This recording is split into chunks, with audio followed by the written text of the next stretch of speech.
for a while and leave room for learning.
Stand aside for a while, leave room for learning, observe carefully what children do, and then if you have understood well, perhaps teaching will be different from before.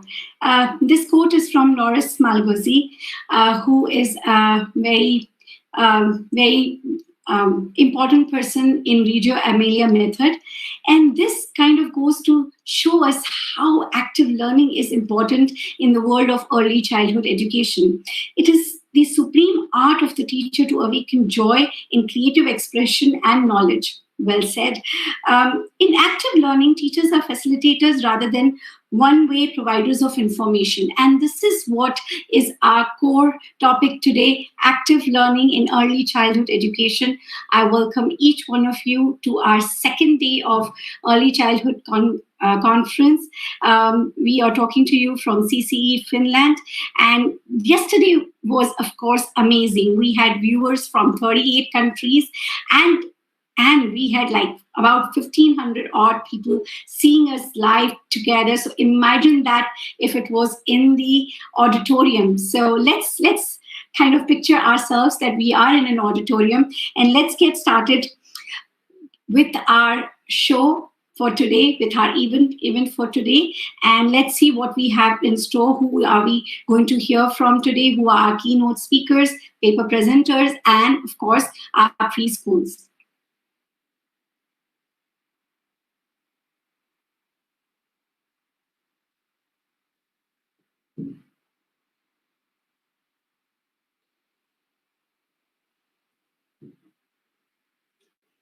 All right.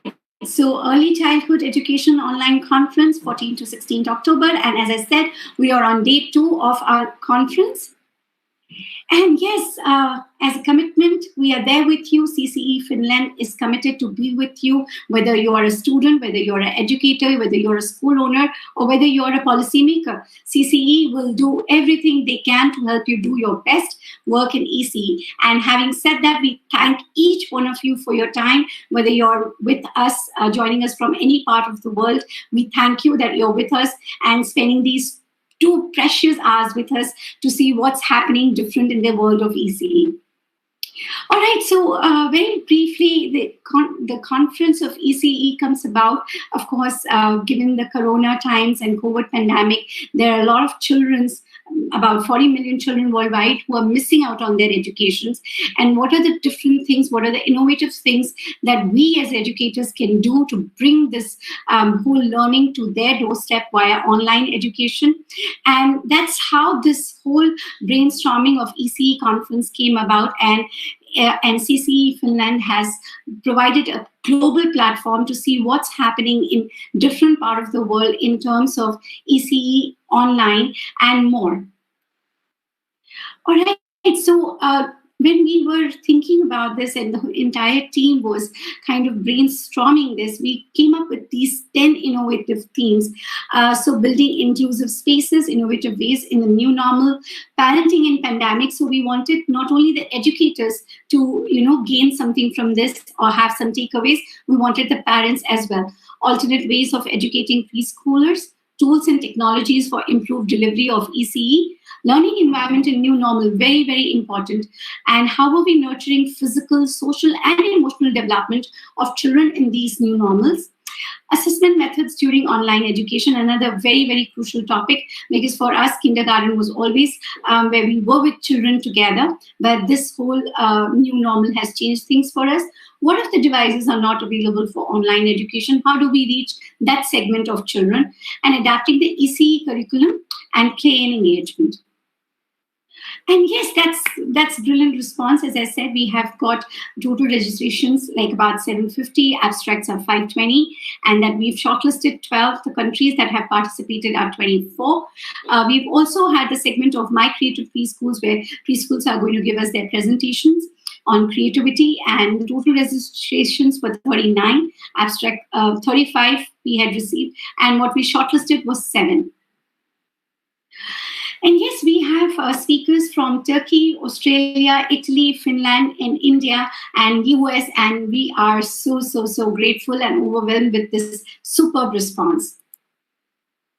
And these are the places where you can see us live. Facebook, this is the link, and you can also go and just Facebook Live CCE, and you will get to us. YouTube, we have our channel.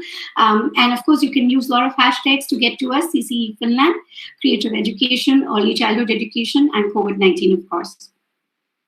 All right, so let's look into a little bit about what are our specialized courses that are available, and you can do this from any part of the world that you are. Diploma in Early Childhood Education, program in pedagogical leadership, and a new normal online early childhood education, which seems like the most crucial topic that everyone is thinking about. And also we have programs for parents. Know Your Child. This is a fantastic program for parents, because now parents are actually kind of being with their children at home, and they can do a lot more along with the online education that they may be provided. And we also have short-term courses, and I know a lot of people still are curious of what Finnish education means. So here is the course for you, Introduction to Finnish Education, and these are online short courses. You can log on to our website, ccefinland.org, to know more about these courses and how you can enroll in them. And yes, we have come so far, and we have got this prestigious honor from Finland, which is called as Design for Finland, for our Sisu schools, and which we will be looking in depth during this course of the event. Okay, and we have a lot of interesting upcoming events, which are very unique one-day certification programs, weekend certification programs on ABC of online teaching, stress management, netiquettes, introduction to blend learning and flipped classrooms in early childhood education, problem solving and beyond, unlocking happiness. We also are looking at monthly webinars on some crucial topics in early childhood curriculum. And let's see, I know there are a lot of audience who have been with us for every conferences that we have been doing, but there must be some news. So just, who are we? We are an international organization based in Finland. Our mission statement is redefining the education through creativity, and that's what our theme is also today. We work in 25 countries, and we have a very well-knit network of collaborators. Our expertise lies in teacher training, school development, and collaborative research projects. And these are some of our achievements. We have recognition from Ministry of Education Finland for the Education Finland program, ambassadors of Finnish education, recognition of Sisu Box by Design from Finland Committee, award from Visit Finland for our Finland Education 2 programs, which I'm sure we will see you very soon once we are past the pandemic. Grants from Ministry of Foreign Affairs for our development projects in education sectors in Asian and African countries. And this is, in short, what have we been doing? We have done successful arrangement of 8 international symposiums and conferences, teaching training programs, which have impacted about 14,000 teachers, contribution to education policy, and this was very hit webinars that we were doing about NEP 2020, and consultancy and training collaboration with Government of Chhattisgarh, Government of Delhi, Government of Maharashtra. And what have we been busy with in the COVID-19 pandemic? We've done a series of free webinars on various topics. And here are the list of some of the topics. And we have, of course, done NEP 2020 awareness webinar series. And we are talking to 100,000 teachers for free. And of course, the work continues during the new normal. We are, of course, doing very successful online conferences, and we did right when this whole thing had begun in April, and we were celebrating the creativity. We've developed a new course for ECE teachers, online ECE in new normal, and very innovative, as I said, new course for parents, Know Your Child. And Preschool in action. So this is where we are going to do demo classes from 10 a.m. to 11 a.m. Finland time. And here are your free demo classes sessions that you can take 26th October, 28th, and 30th October. And you can register for one class, and we will be more than happy to see you and your child. And very quickly, we have also got our own publications, and here is In Search of Creativity, which has already been published. And very soon you will see another book, Creativity in New Normal. This also celebrates the success of our regional conference, and it will be very soon available on Amazon. And yes, of course, we all love Fridays, and we also have fantastic offers on Fridays. So do look up at our page and see what are the offers on the different courses. And let's talk about the theme that we have today, active learning in early childhood education. I was reading through some articles, and very recently, one of very noted professors associated with BITS Pilani said learning results from what child does and thinks. There is no passive learning. Learning only happens by active engagement of the child. So this is so well said, and this is what we are celebrating today, the theme active learning in early childhood education. And we have such prestigious panel of speakers today to tell us more about what's happening new and what we can, probably make a difference and do differently. And this is how our agenda looks like. We have keynote speaker Lukas and Dhanika ma'am, who heads our Indian operations. Then we, of course, have Herem sir with us, who will be talking about Sisu Finnish preschool. And we have Rosa from Turkey talking about physically distanced and appropriately active, adapted physical activity for early childhood education. And we have Parvani Dawar talking about adapting ECE curriculum in the new normal, one of my very favorite subjects. We will open for the audience question and answers, but please do keep sending us your queries, your comments. It's very encouraging for us to know that you're with us and participating, even though virtually. And of course, we will have my creative preschool presentation. And join your hands together to welcome Dhanika. Dhanika Savarkar is a well-sought trainer and speaker on collaborative and active learning principles. She has trained many teachers and principals over the last decade. She currently heads CCE India operations and manages the international coordination of CCE India's network. So I actually would request each one of you to put your hands together and please welcome Ms. Dhanika. Welcome, Dhanika. And over to you. Hello. Namaste from India. This is Dhanika. Let me check my presentation. Just a minute. I will share the screen.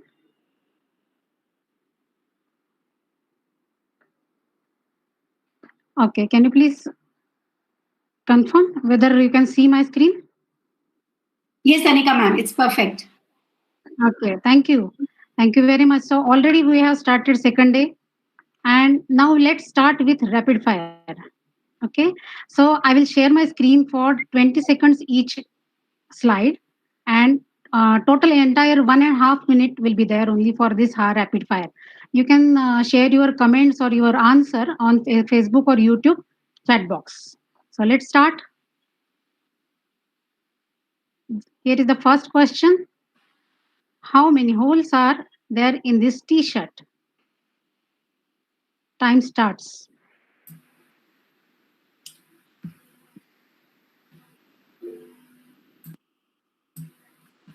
I guess everyone can take the comments and YouTube comments in the YouTube. Yes, definitely. Yes.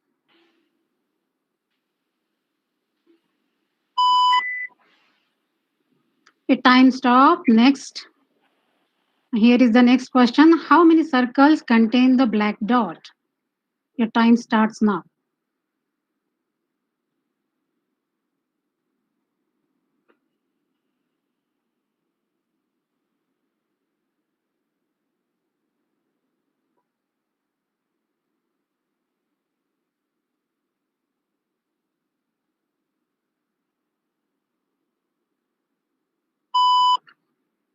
Next,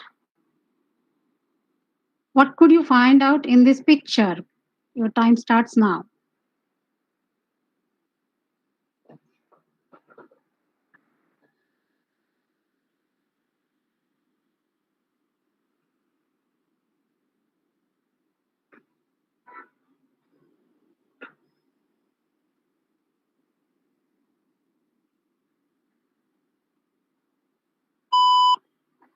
Let's next.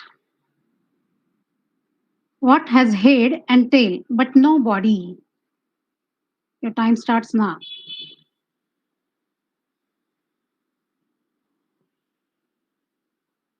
Please answer these questions on Facebook or YouTube chat window.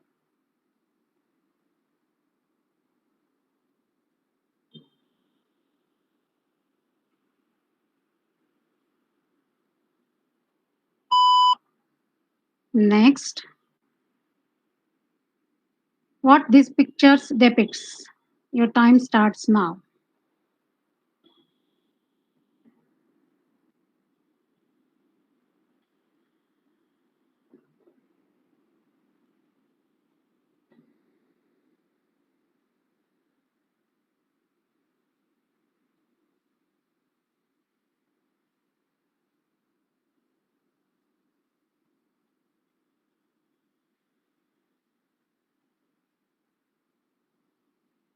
Okay, thank you very much. Now let's move.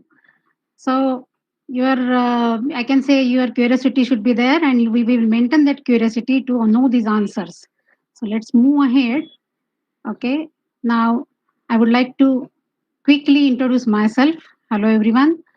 This is Dhanika Savarkar, heading India operations for CCE Finland, and as a director of Sisu School, Sisu Preschool in Pune, India.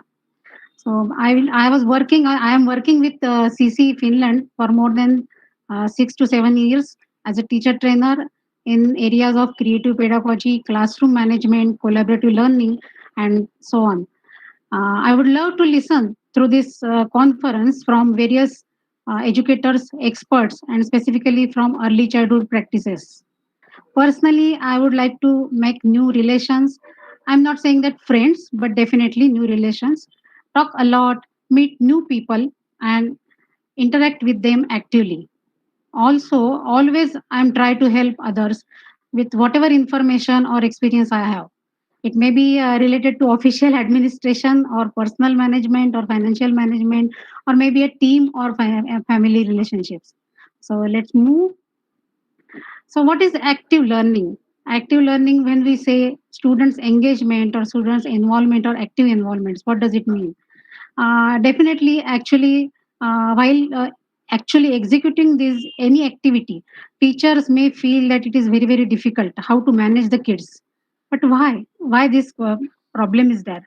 So definitely, I think that we have a very powerful influence of teaching methods and strategies, whatever designed since last so many years.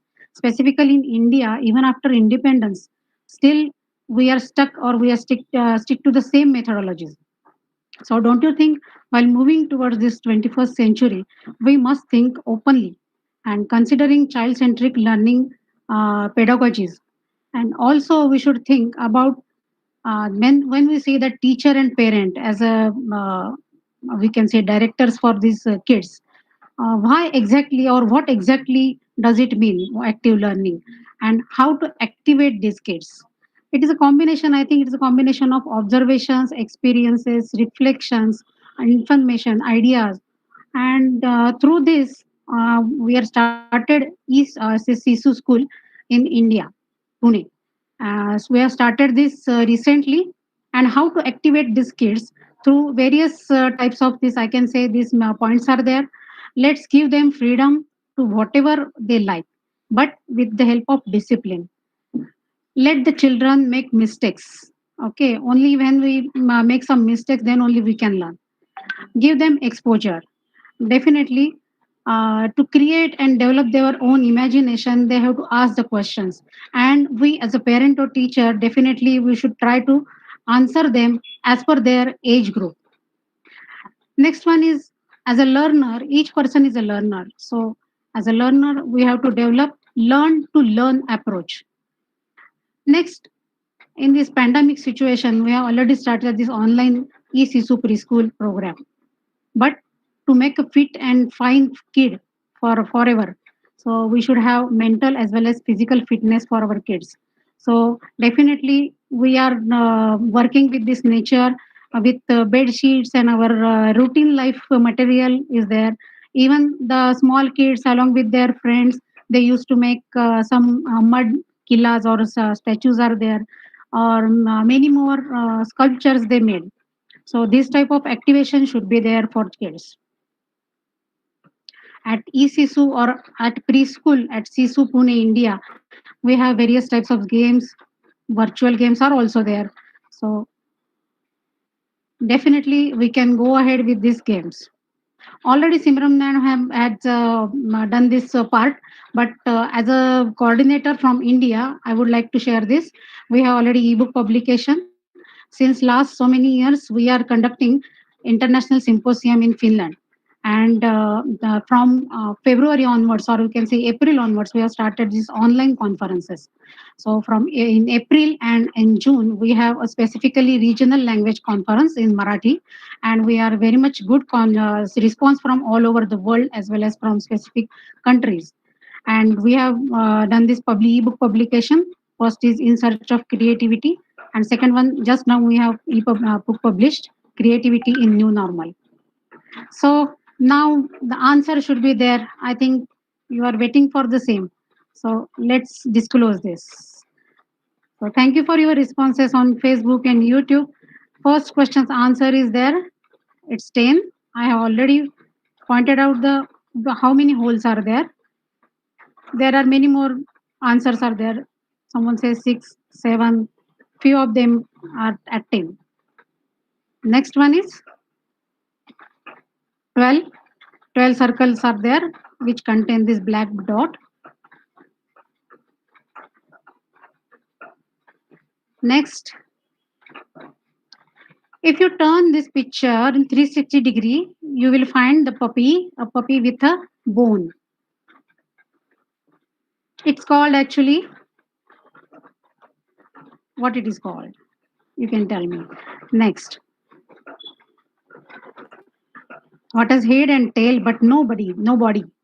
So it's coin. And last one is nothing but team. So whatever it may be, to make any product or any service successful and qualitative, you should have a good team with flexibility, with decision making, with leadership, everything. So I think from my side, this is the only information, or I can share my experiences through this one.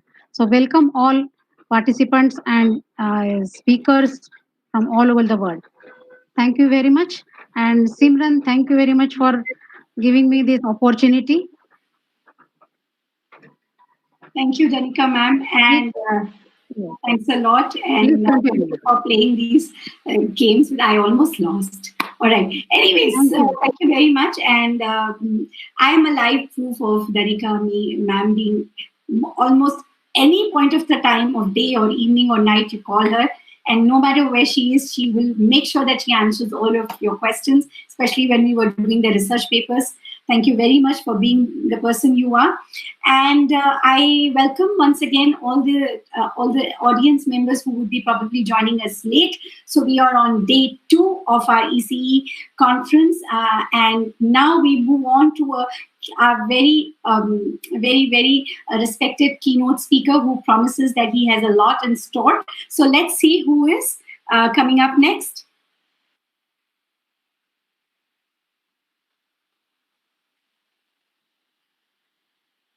All right, so join your hands and help me welcome Lukas. Lukas is fondly known as the outdoor educator. He's father of two and sustainability educator and the co-founder of Verthi and associate of CCE Finland. Lukas is passionate about the outdoors community, sustainability, and children's development. With a background in early child care as an outdoor educator, Lukas has developed and implemented successful outdoor programs that nurture sustainable development. And what a wonderful concept to bring it here in the lockdown. A very, very warm welcome to you, Lukas. Over to you. Thank you so much for having me. It's a shame I can't be there in person again. I got so much out of those school visits and meeting you all. It seems like many years ago, but it wasn't that long ago. And I feel so blessed and humbled to be able to talk on something I'm so passionate about in the form of and tying that in to our active learning. I love that phrase, and that pretty much sums up in short what my talk is about. So we will get started. We're short for time. This is normally a 3-hour presentation, so I won't put you through that today. We're going to do a condensed version, but I promise you've got lots of takeaways. And this talk's formulated in such a way so it's something you can take away and activate with your community, with your children, within your families to create these discussions that we need to be having to impact the children in our world and let them have that authentic childhood. I'm going to share my screen.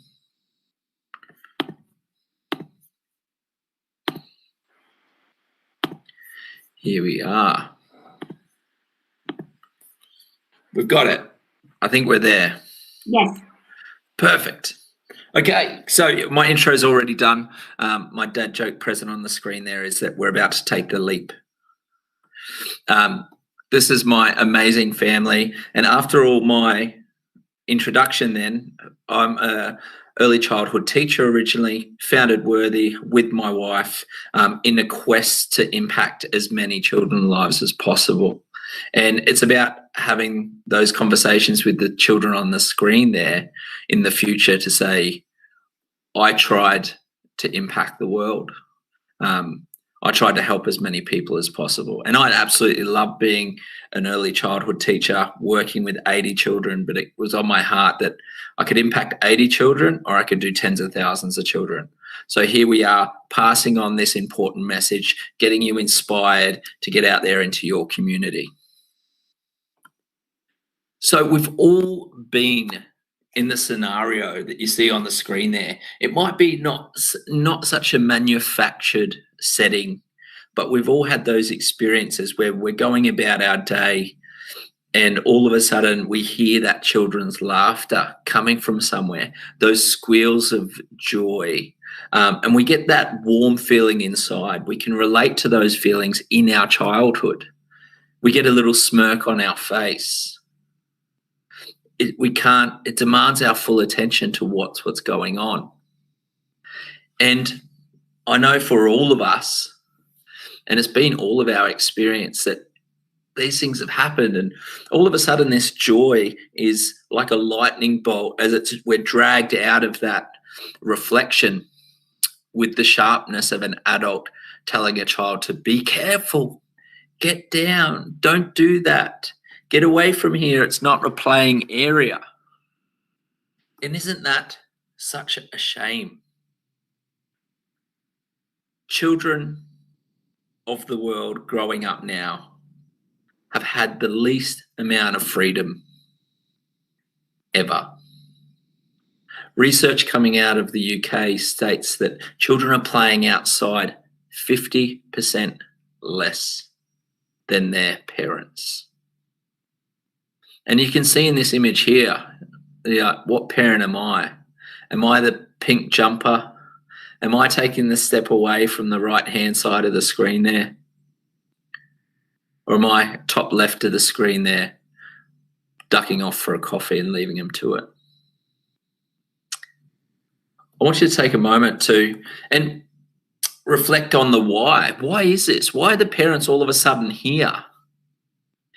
And the answer is, it comes down to we want to protect our children. We do want to keep them safe. We want to keep them safe from harm. And this is only a new thing that we're doing. It's these circumstances in which we feel like we have to protect our children when they're more than capable. And if we take a moment to reflect, we can reflect on our own childhood. And in the context of protection, it does come from a really good place. It comes from a place of love. And I'm not saying not to protect your children. All I'm saying is, are they having an authentic childhood? Like mentioned there by Shimran, are they facing risk? Are they facing these challenges that are a part of the world? And I don't mean protection only in the context of protection from injury. I'm also protection in the form of security. That could look like this. When we're seeking academics in front of the childhood experience, it's just another manifestation of protection. We want security for our children, especially in the current world of the unknown. Uncertainty. The more uncertainty, the more we hold on to grasping on to this security and certainty in the form of if our children are educated, they're going to get a good job, they're going to be safe. When we're putting the doing in front of the being, we need to be aware of ourselves. We need to know where to be in our place. If we take a moment now, if you just pause and reflect, where did you play as a child? I'm pretty sure 99% of you reflecting right now are thinking of a place outside. About the same percentage there are thinking about a place with a tree. And as we reflect on those places, you can almost taste the air in those areas. You can feel the joy of those areas, of those times you were playing as a child, those times being socially interacting, being sensory stimulated. All of our senses are activated. We are the masters of our own accomplishment in those spaces. It's not the park. The places you're reflecting on are those places where you were able to put your imprint on the space. It was flexible. It was the bush and the spaces next to the built structures. It was the higher the imprint you could put on the space, the more valuable it was to you and your friends or your siblings. Unfortunately, now those spaces are shrinking. And we have to ask ourselves, where are we heading? Just think now, these memorable experiences that you're reflecting on. An exercise I do frequently when I talk to groups of people across the world, ask them to raise their hand if they got hurt during play as a child. This peculiar thing happens. The hands go up and the smiles light up the faces. So that tells me that these injuries, these childhood experiences are actually positive experiences, and yet we're protecting children from the very experience that brings us joy when we first reflect on our childhood. So that brings us to the next question. Where are the children of today finding their memorable experiences? Where are they discovering to be so interested in something that they can block out the world, go through that sensory fusion where they're blocking out all the other senses to concentrate on what they're doing, exercising that concentration muscle? Where are they getting that sense of accomplishment when they climb something really tall or build the structure that they've been trying to engage with so much? And unfortunately, as adults, we're stealing that accomplishment. We're stealing that experience. We swoop in and we yell, be careful. All of a sudden, that joy and excitement and laughter turns to fear and uncertainty. The physiological response comes from the achievement happening with a dopamine response which brings us motivation, which encourages us to stretch our limits. Instead, all of a sudden, we've got cortisol and stress hormones and adrenaline levels go up, prompting the flight, fight, fear response. And that's ripping us out of that positive learning and play experience that so many of us got to have as children. And that as parents and caretakers of future generations, it's our duty to let these children flourish. And where are these memorable experiences coming from?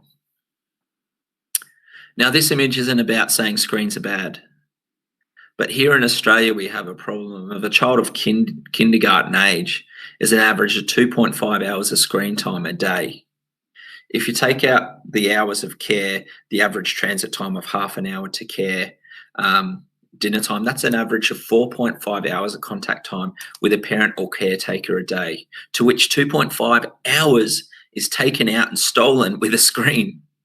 Tell me, where are those interactions happening?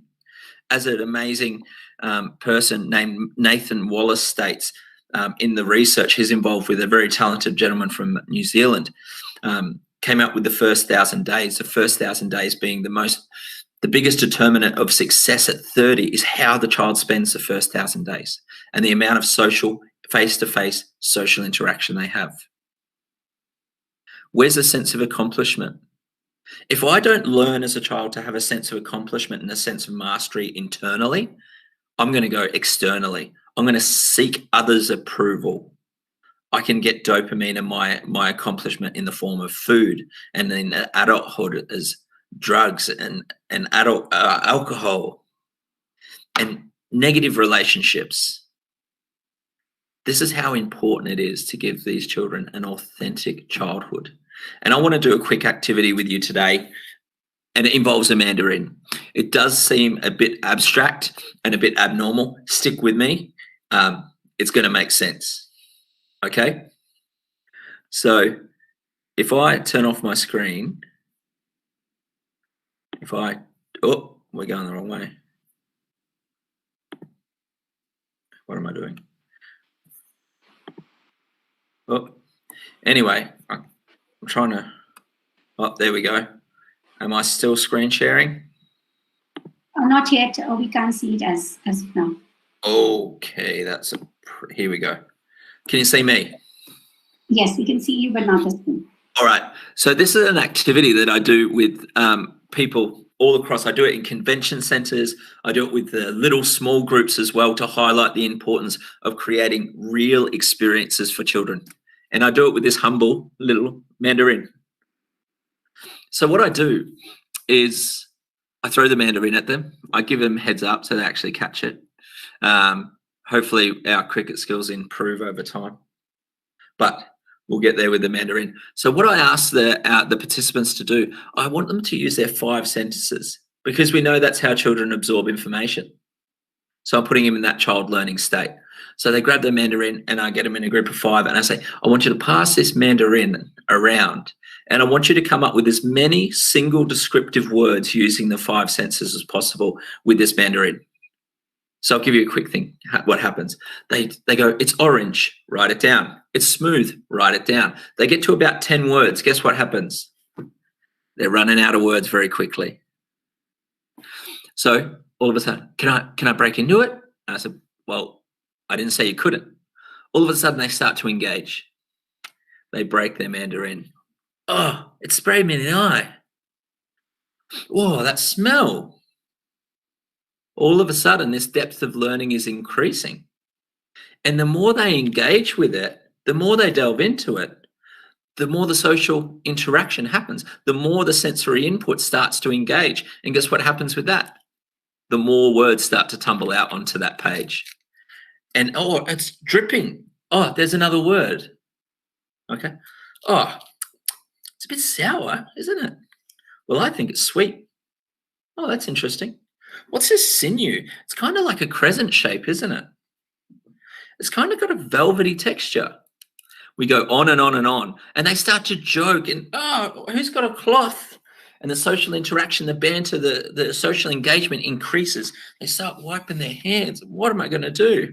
And then all of a sudden we end up, I'll show you. We'll skip back to this.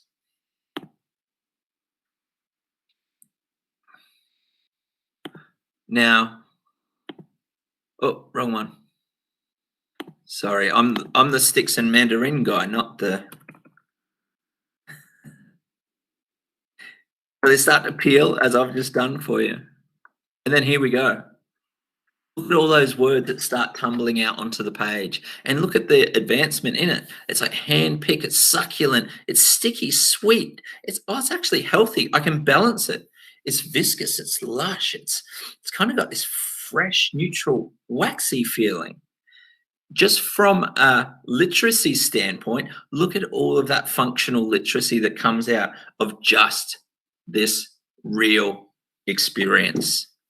So from there, I would get them to say, hey, can we all agree what happened in your group? And they say, oh, it was really hard at the start, but the more we engaged and we got a roll on, the words just came out. And I said, great, can we agree that was real? To which everyone says, yes. And now I say, now I've got a challenge for you. This is where I'm going to get better at this, I promise. Here we are, I'm back. Now, I'm not sure how well you can see that. I've got a fake Mandarin. It's plastic. It's hard. And now I say, go back to your list, and for every word that is no longer usable based on the real experience, cross it out. And they start crossing and crossing and crossing and crossing and crossing. And it starts to go around, and the social interaction time goes like that. One person's dominant, they look at the screen, dunk, dunk, dunk, dunk, dunk, bang. And then now I say,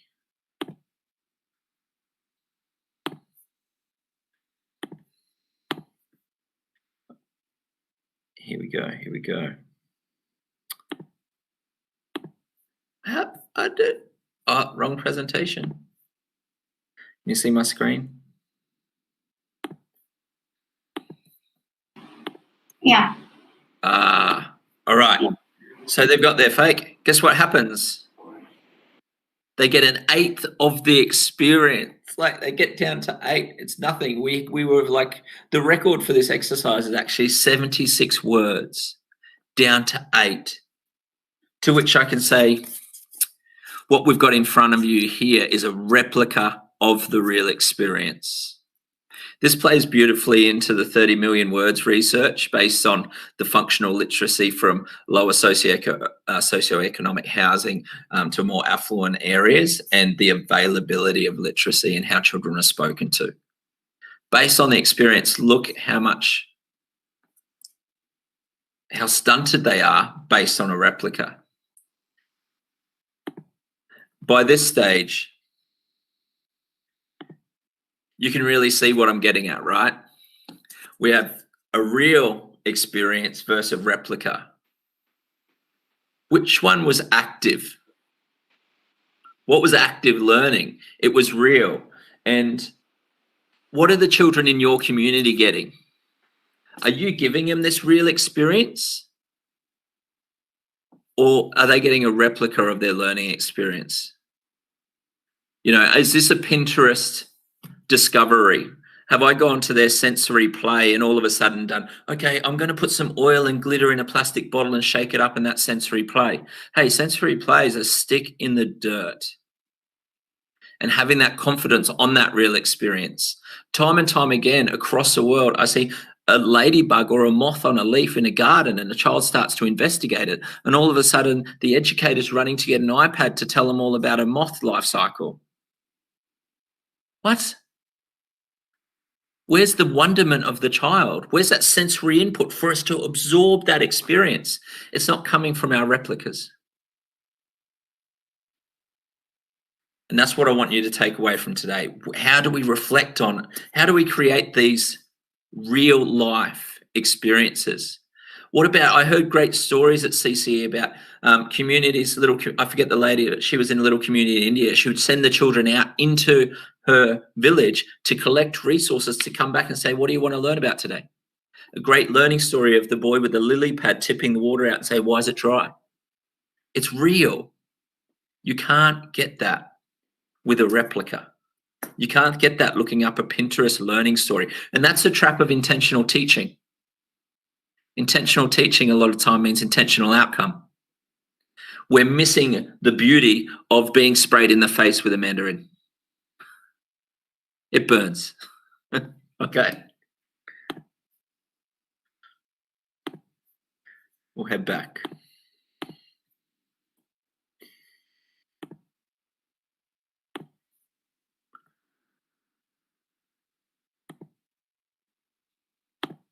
Look at that. Got it. So all of a sudden, we can say that that's a replica. Absolutely, it's an eighth. Let's take it further. Now what? And can you reflect on a moment? Imagine if this is the replica. This replica here is the first experience that the child's ever had. It doesn't even have the context of all these words, all of this experience that can lay upon this. All the child's got to is the 8. There's no 67 words of experience. There's only 8. And then we have a screen where we're teaching a child about a mandarin and about an experience being completely non-sensory from that compared to the real experience. And we end up with 3 words. So what we've got here is a simulation of a real experience. Now, what are the children in your community getting? Are they getting real?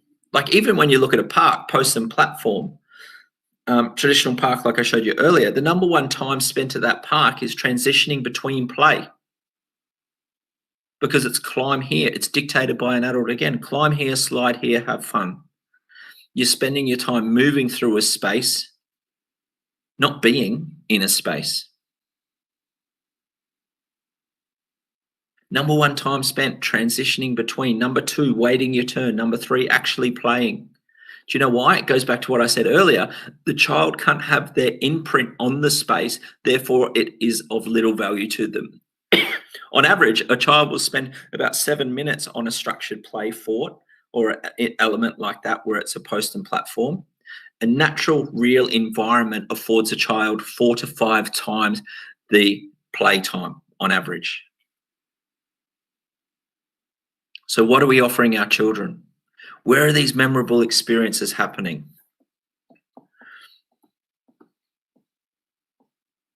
And you got to ask yourself a question, where are we going to start then? It starts with a seed. Now, I think of fault, as good intention as it is for so many of the caretakers online right now.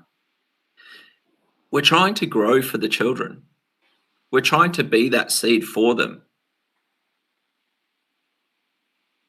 And we're also standing in front of the sun that produces the heat to help that seed grow. We're protecting it so much, it's not afforded to grow anymore. You don't need to do the growing for the seed. It's innate. It knows what to do, and it's going to grow in its own unique way. It's going to grow in a way that you couldn't even imagine. And I invite you today just to remember, as you engage with the children in your world, you don't have to do the growing for them. You just need to create the environment that they need to flourish. For them to do what they know they need to do. They know they've got to reach for the sun. They know what fulfills them. They're going to put their branches out in certain ways that we can't ever imagine. But if we stand on top of them, if we block their sun, they can't reach. And we've got to create the environment for them to grow.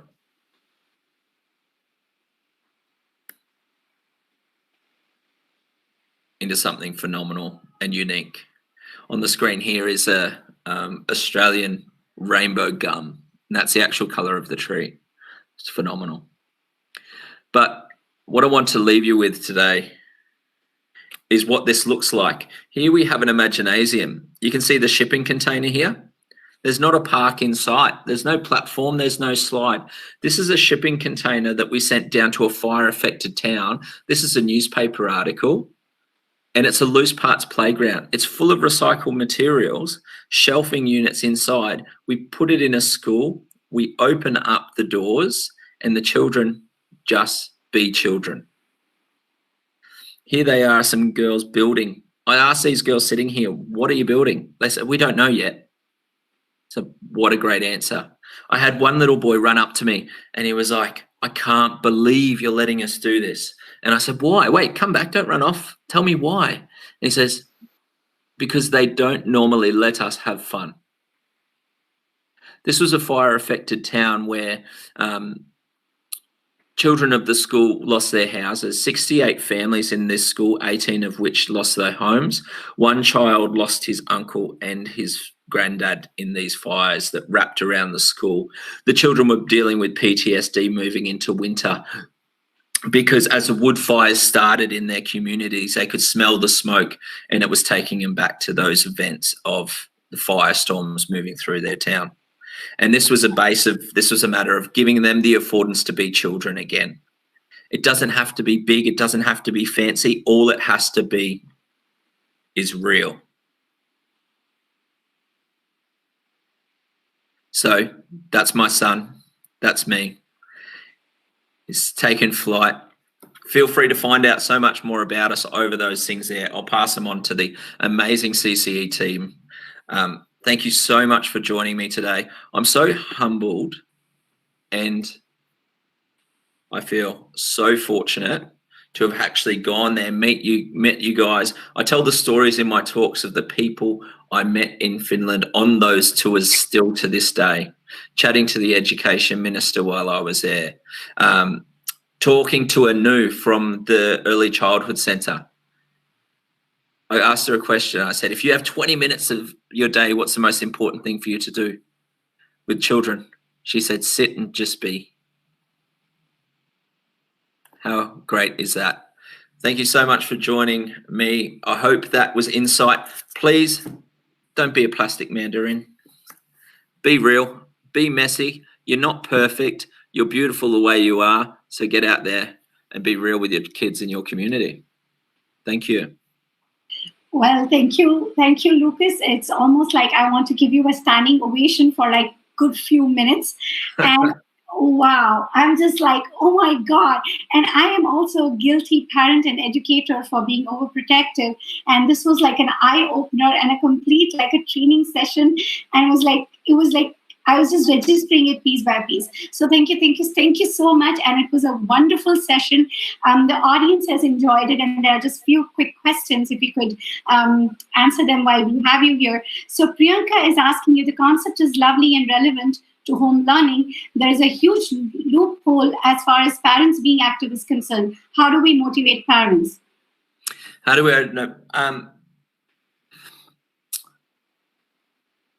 this is a big challenge for us because we go into schools and we have to work with the educators to work with the parents as well. And we've just got to make it accessible. It doesn't have to be this big event because so many families, to go off and take your children to like a bushland into deep nature might as well be Mars. Sure. We just need to give them the tools to add those little bridges to drop the stigma away. So way you can do that is to celebrate the simplicity, and speak to their values. So if your child does this, it's not about being more successful. This is going to build them up in this way as their foundation. Like, for example, I did a garden helper program. And I wouldn't talk about what the children did. I would assess a child's character and I would celebrate their personalities. I say, Jack is such a loving, caring soul. He is a leader. He loves to use these things. And like the old box analogy, that the box is nothing until a child gets their hand on it. Sure. A stick is only a stick until a child gets their hand on it as well. And it's about encouraging to use whatever they have accessible, whatever they're comfortable with. And act as and scale up, because if it's too hard, we're not going to do it. Sure. So, and also adding to it, Priyanka, you could also use a lot of parent engagement programs to help them understand why this is very important for them and the child to be active. Another question that we have, Lukas, is also, can we customize the curriculum such that we can include as per our requirements? So they run 3 daycares and they would like to introduce this along with their curriculum so that, they can provide this experience. Yeah, absolutely. So the loose parts play, you just got to view it differently. Or I ask people to start with the development of character for the children first and foremost, not with the developmental outcomes. Think of what are the character in these children that we want to develop first and foremost, and seek that. And then we can build upon that with curriculum, making it accessible. The 2 biggest hinderers to free play for children is accessibility and permission, and having the confidence to see the beauty and the simplicity and take a step back. For example, yesterday, we had a play pod in a school. There was a piece of rock about this big. There was tiny little sticks with sap on each end, arranged perfectly. There was a tiny rainbow lorikeet rainbow feather with a rock holding it down. And then there was a little scrap of paper with a note on it saying the color of the seasons. And it was just left in the wilderness in this side of the yard. So instead of trying to teach that, how about we just observe that, celebrate it? We can write stories on that, not dictate it to the children.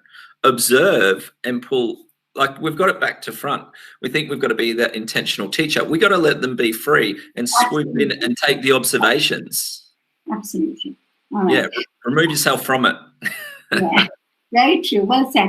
Another one is, Lukas, your presentation is great. In India, children play in mud. What do you think could be the impact of the growth of a child of this activity? So the impacts of playing in mud? Yeah.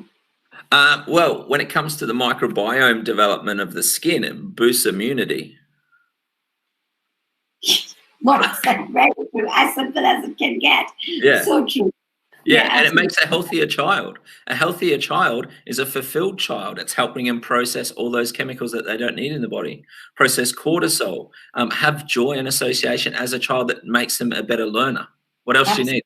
Yeah. And the sensory input. I'll tell you a quick story. On my podcast, Play It Forward, I had Angela Hanscom, that's an occupational therapist from the United States. She has a story about a young child coming into her Bush Kindy program, and he always wears shoes, won't take them off because he's on the spectrum, ASD, and he has sensory challenges with his feet. He's like, I'm not taking my shoes off. She goes, it's fine, you don't need to. They go down, they go for their walk. There's a huge, big mud puddle. And she goes, are you going in? He goes, I'm not taking off my shoes. She goes, you don't have to. What happened when he walked in the water? His gumboots filled up with water.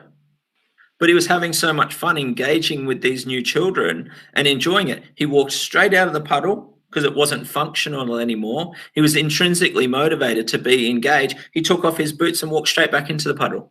Okay. That's the difference it can make. Sure. Absolutely. Absolutely. So Dr. Ritson is saying, very insightful presentation. Thank you for your precious words. And any ideas for teens is asked by Caroline. Any idea for teams, like team engagement? Yes, teen engagements. Ooh, teens.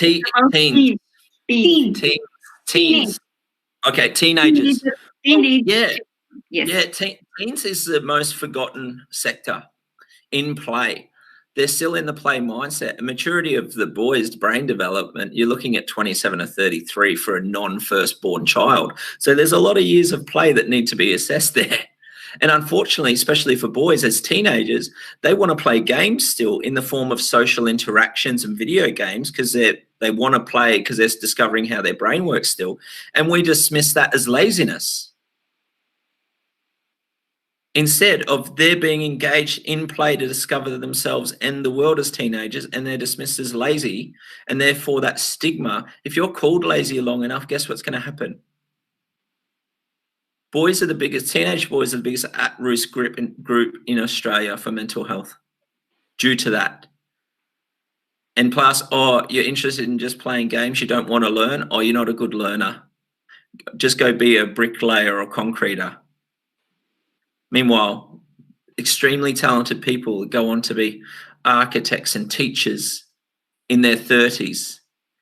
I think the biggest thing for teams is support them to play and not be critical. Absolutely. That's it. All right, great. And I think that's a wonderful thing to say, not to judge them, but let them be. I mean, suddenly we forget that they also need to be just left alone. All right, thank you very, very much, Lukas. And it was just such a pleasure meeting you. And I hope we do more and more sessions with you. Thank you so much for being with us this evening.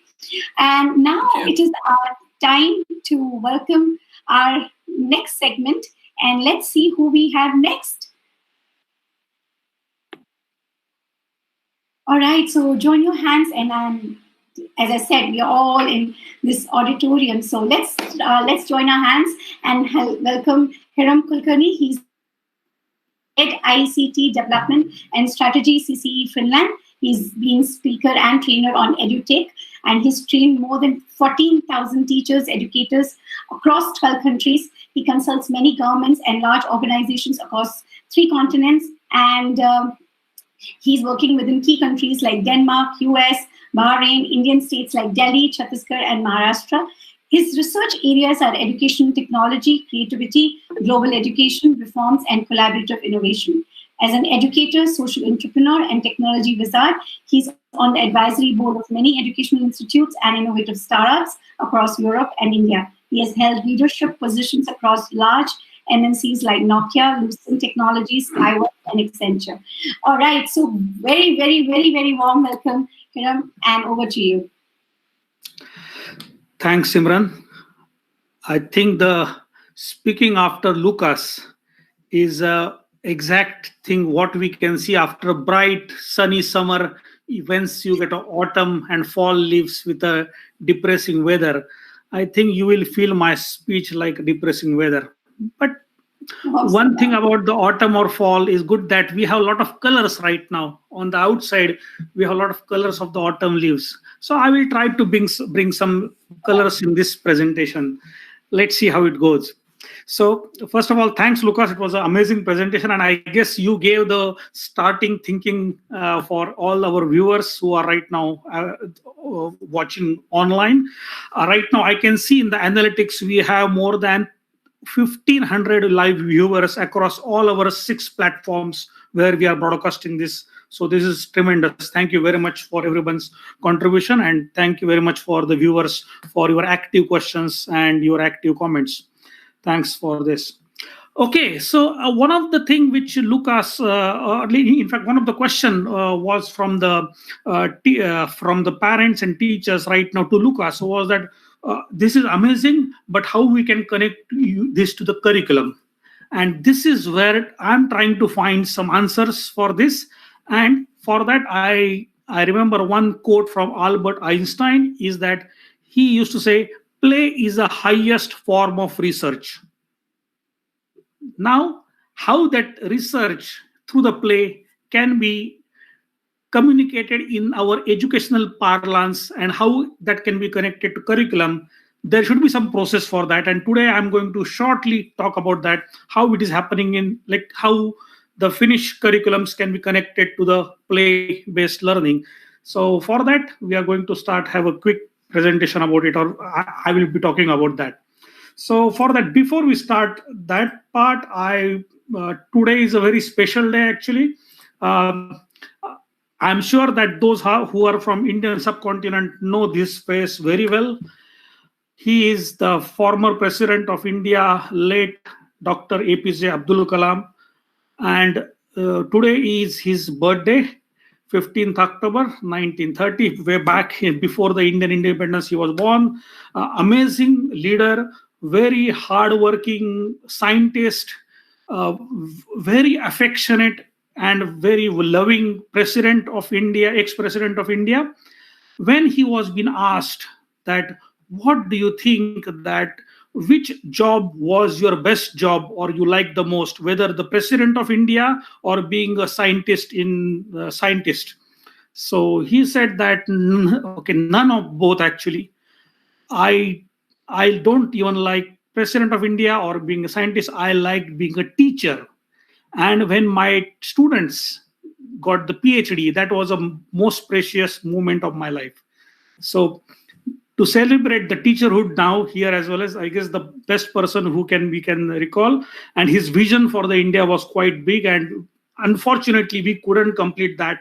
It was a plan of in 2020, but definitely with the next education policy, which is new education policy, the vision should be there completing very soon. With this, let's start with what was that. So we are coming, or in fact, we're talking about Finnish preschool in the box. And for that, actually, we have to go a bit back, actually.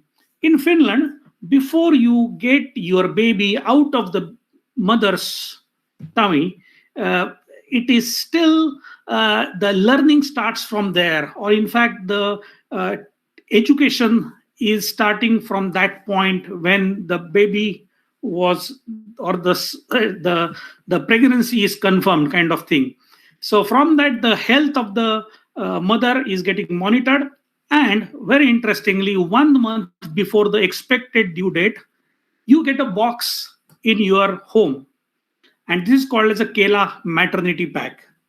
This came 70 years back, and the idea was to give the equity with quality to all the mothers, so that you can be able to get a good healthy start for a newborn. It has a basic clothes for the baby. It has, if it is in a winter time baby, then you get a lot of winter clothes. During the summertime baby, you get also some summer clothes, as well as some hand clothes. It gets the pacifier or some kind of things, and something for mother, even something for the father you get there, actually. So this is a kind of big box which come to your home. And there was a very, very good research about it, actually, that by introduction of this box back 70 years of Finland has helped to reduce the infant mortality, as well as the suffocation of the child in the bed. That was also one of the problem statement which was mentioned. And this was a good start, healthy start for the baby. Now, we thought that this is an amazing idea. What after the first birth of a baby, what is the second birth? What is the second birth of a baby? Any idea? Please put down in your comments. You have YouTube and Facebook. Please put down comment. I am saying that what is the second birth of a baby? Or second world of a baby? Yes, I'm getting some comments on YouTube and Facebook. Thanks.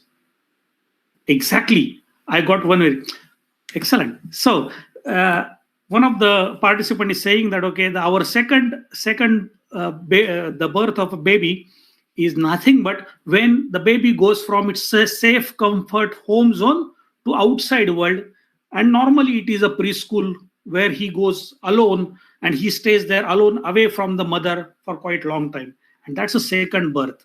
And that's where we need also a second box.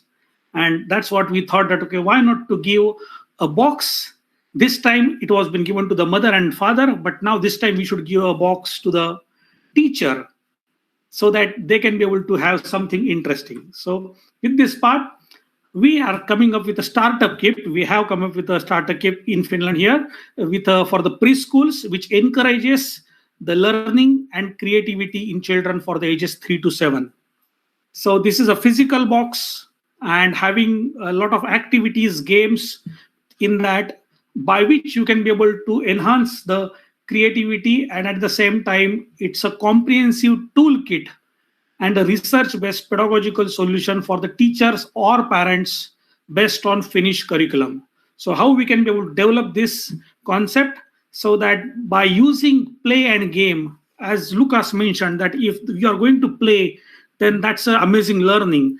But now how the parents and teachers can engage through the play, for that we need tools, and this is where this Sisu Box comes into picture for that. Are you interested in opening this box? What exactly in this box? If you are interested, then let's try to open this box. Let's see how it goes. So let's try to open this box in a very interesting way. This is how the outside box looks like, but there is nothing inside this box. But I'm going to talk briefly about what exactly is inside this box now. So here it goes. There are 5 major elements inside the box, and the box contains a preschool solution for the teachers so that they can be able to open the box and use the many Finnish teachers using the methods in the Finnish daycares. So these are the methods which are being developed by the Finnish teachers in the preschool. They are being researched as well as developed, the games, activities, as well as they are being pedagogically approved from them actually. So first we have a customized Finnish curriculum and learning framework, which is helping for a learning outcome. Finland is a very early country to have a curriculum for the early childhood education, starting from age 1 itself actually. So that's the ECE. That's why we say here early childhood education and care model. So this is the first thing that is part. As a part of that, we have some amazing books as well as curriculum books for the early childhood education and also for the pre-primary education or the preschool education. 2 curriculum books are there, and they are also having a learning framework connected to that with the book. Then the most important content of this box is amazing learning and fun games. These are the games which comes from different aspects of your life. They come with a simple as Lukas mentioned, it's kind of a simple orange, can learn many things, but it should be real, it should be healthy. At the same time, if you're taking some games which needs to be designed with the help of some other material, which is non-natural material, that should be also safe. At the same time, it should also enhance the learning experience of the child actually altogether. So these are the fun games. There are many activities which you need to put your hands, make it dirty. At the same time, there are some chemicals, or not chemicals, but there are some liquids are there by which you can have a fun. But also you will have a lot of games and activities which can be there. There are some activity sheets. Then there are not only games, but how those games are connected to different parts of your learning curriculum. So which game is helping the brain development, which game is helping for the kinesthetic learning, for the spatial learning, for the gross motor skills. So these are being designed in such a way that all these important curriculum skills within the Finnish curriculum are being enhanced and can be developed in a planned way. So for this, we have these kind of various games, but I'm giving some sample games here. There are some games for sorting. There are some games for the imagination, some games for descriptions and explanation. Also games which requires touch and feel activities. Also games which requires even mathematical thinking and robotic thinking as well as in the future. There are some games which require a lot of physical activities inside and outside the classroom, inside and outside the home as well, with the colors, shapes. And for example, this game on the bottom, this is a very amazing active game with the physical activity. You need to really strive hard, the kids, to develop that part. And at the same time, there are some games which requires you to make your hand dirty, use your hands in the parts. So these games, some of the games are inside the box and some of the games are as a description. So you can be able to have it from your home. Idea is not only the game, but idea is how to connect that game with the different connecting learning outcome. That's the part. And to know that, we have connected our teacher training programs with them. CCE conducts amazing online training programs for the teachers, diploma in early childhood education, pedagogical leadership, and as well as online diploma for the Edutech solution for the preschool. So we are also including in the box these training programs, as well as whenever the lockdown will open, we will have the visits for those teachers who are taking this box coming to Finland, and they can see how the things are happening in practice. With this part, we have also the courses connected with that, so that you first have the content and also you know the skills, how to connect those activities to that part. But we are not ending here. it is really important to connect the learning, whatever activities you are doing, to the curriculum. So we have applications, some EdTech solution, by which you can maintain the portfolio. So when the kids are playing, that means they are learning. But how to capture that learning? Many times in the preschool, if you keep on playing, the parents come and ask, okay, today what did you do? And then the kid said, no, we played. But that's not, it's only played. I think it's a played. It's a great thing that, but the teacher knows what that play means. So this app helps you to capture the videos and photos and connect it with the curriculum outcomes, which are also preloaded over there, and then create a portfolio of a continuous spiral learning of the child. So this is a kind of, and also it has some additional routines, communication with the families, messaging, pedagogical documentation, reporting, statistics, all these things are there, but I don't want to go there. But this is a really important part, is how the child-friendly experience of that application is there, and it's very safe and secure, so that your child's photo will be only with you as a parent, not with someone else. So this is the important aspect of the part. And then last part is the certification. It's important that this entire box, once you get it, it should be able to create a school experience and important learning partner. This box is your learning partner for your preschool.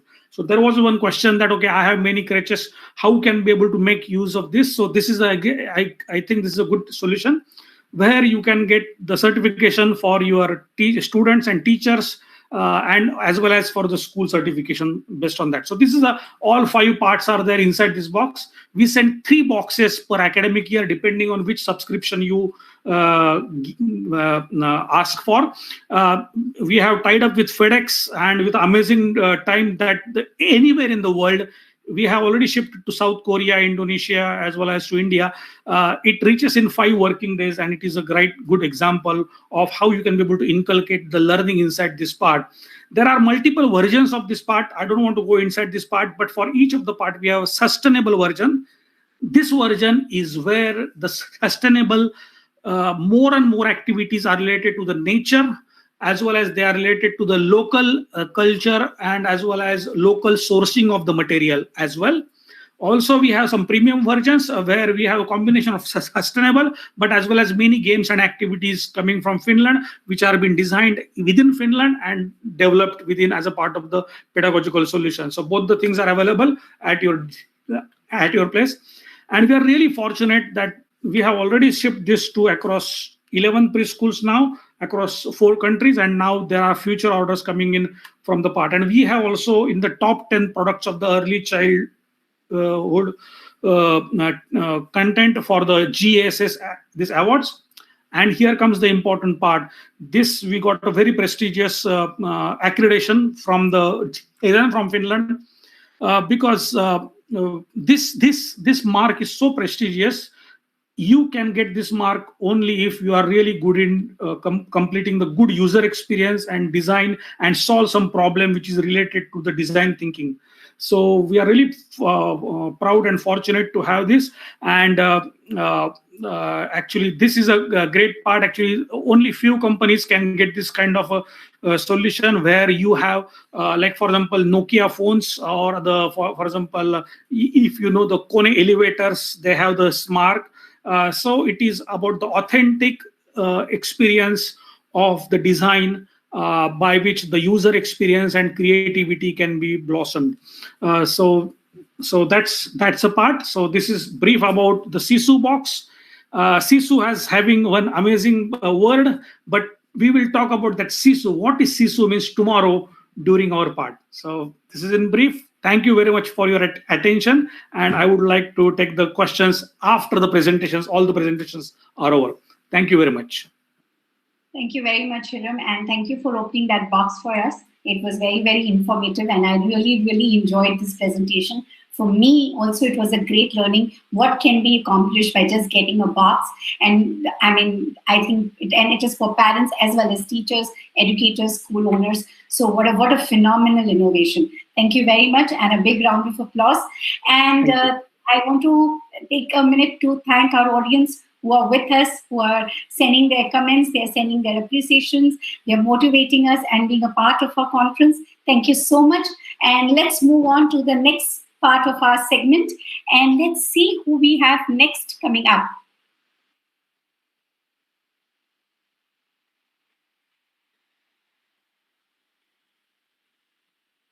And kindly put your hands together to welcome Rosa. Rosa is graduated from the Department of Physical Education Sports Teaching with the following: PES Teaching and Movement Training Sciences Master Degree with continuing PhD in the field of adaptive physical activity. After her studies in Turkey, Portugal, France, and international projects, she is now involved and more focused on the technology integration into inclusive PES settings. She is also the first prize winner of Creative 100 contest organized by Council of Creative Education in 2018 for her project, Thinking Out of the Box, Technology Integration into Pre-Service Physical Education, Teachers Education on Inclusive Physical Education. So a very, very, very warm welcome, and over to you.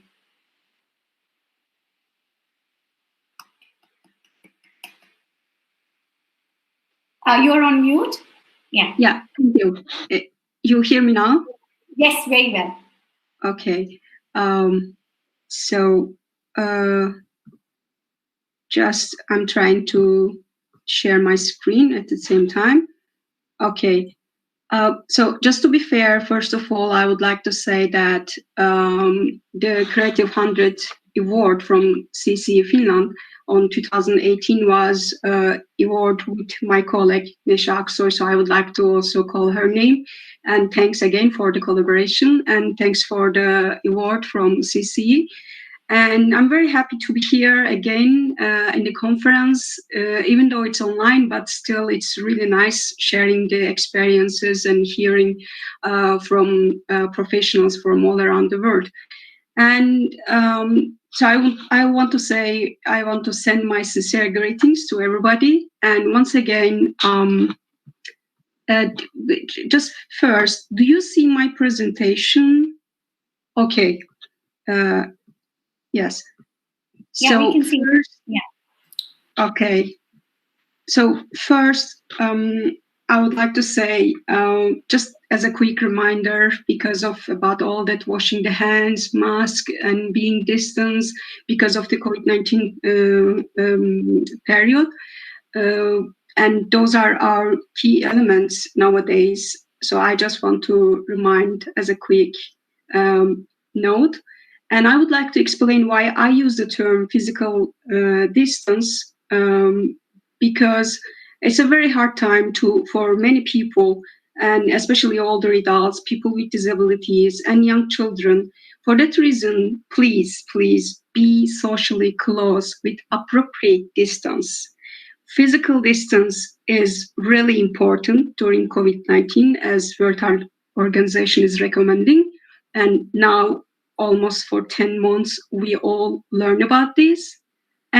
But being socially close and solidar is very important. So I just want to say that be physically distant, but please be in a social solidarity with your family, with your friends, with your neighborhood, and with the people that you can reach. At this, you can say hello through your window. This is very important. So I just want to explain why I choose this title as a term, physical distance, appropriately active. And with this entrance, I will... Rosa, 1 second. We can see your slides very well. The only thing that, okay, you can put it in the presentation mode as well, if you would like to have. Because there is a presentation window there, so you can see only slides, because we are seeing other parts as well. Yes, just... Okay. How's it now? Just a second. It will come in a few... It will come in a second, if it's okay. I think it's not coming. It's okay. You can go back to your the old version. Yes, this is perfect. Let's continue. Okay. It's working now? I don't know. Yeah, it's fine. It's fine. Perfect. Okay, so I will follow the outline. Starts with COVID-19 period at a glance, and then I will talk about adaptive physical activity and physical activity benefits, especially for the young children. And through that outline, I'll be actually talking and sharing my experience with teachers, caregivers, and parents.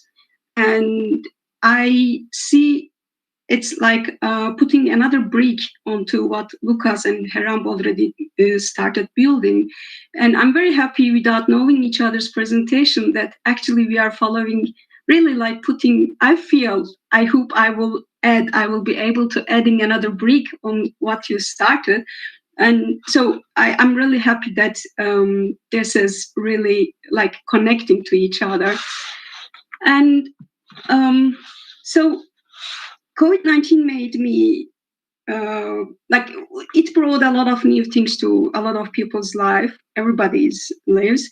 But in a usual day, in a usual time, maybe you wouldn't take your mobile or your camera to take a picture of a plane. But COVID-19 made me to grab my mobile and catch this photo of a plane. Just 1 second, I was working on my desk, and I've seen there's a plane in the sky, and I just grabbed my mobile and catch this photo of a plane through my window after 1 month lockdown in Finland, actually. And I was just hoping that one of these planes will take me home soon. It wasn't because I wasn't happy in Finland. It is the happiest country in the world at the end, so it was okay to be there. But I had to get back to my home, back in Turkey. So it was hard, but COVID-19, for many other people, it was harder, especially for the children. It was a very, very difficult experience. However, COVID-19 brought a new way of living, learning, and working, and especially education turned to online, just like we are having the conference online. And this caused more screen and sitting time, while it's also established that more screen time causes more sedentary lifestyle, as Lukas already mentioned with speaking itself photo. And it was showing that teenagers are on their mobiles sitting next to each other, but not talking to each other. So more screen time is actually increasing during COVID-19 period. As it has been widely discussed in the last decade, sedentary lifestyle can cause negative effects on health, while physical activity and exercise has positive effects on health, well-being, and also quality of life among all ages and all ability levels. World Health Organization highly recommend that the physical activity and exercise to reduce the sedentary behavior while self-quarantining especially. And so what is physical activity then?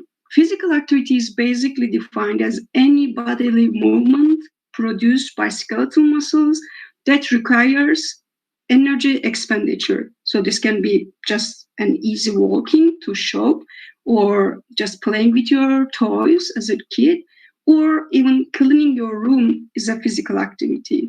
In addition to that, to provide an inclusive environment while delivering a set of physical activity, knowing about adapted physical activity is important. So I also would like to give a definition for adapted physical activity, which is a cross-disciplinary body of practical and theoretical knowledge directed toward impairments, activity limitations, and participation restrictions in physical activity. So physical activity, and also in this case, like adapted physical activity, can have low intensity, moderate, or vigorous. So if you have low intensity physical activity, such as playing toys, packing school bag for next day, if you are going to school, then during this hybrid learning period, and tidying your room is physical activity which has low intensity.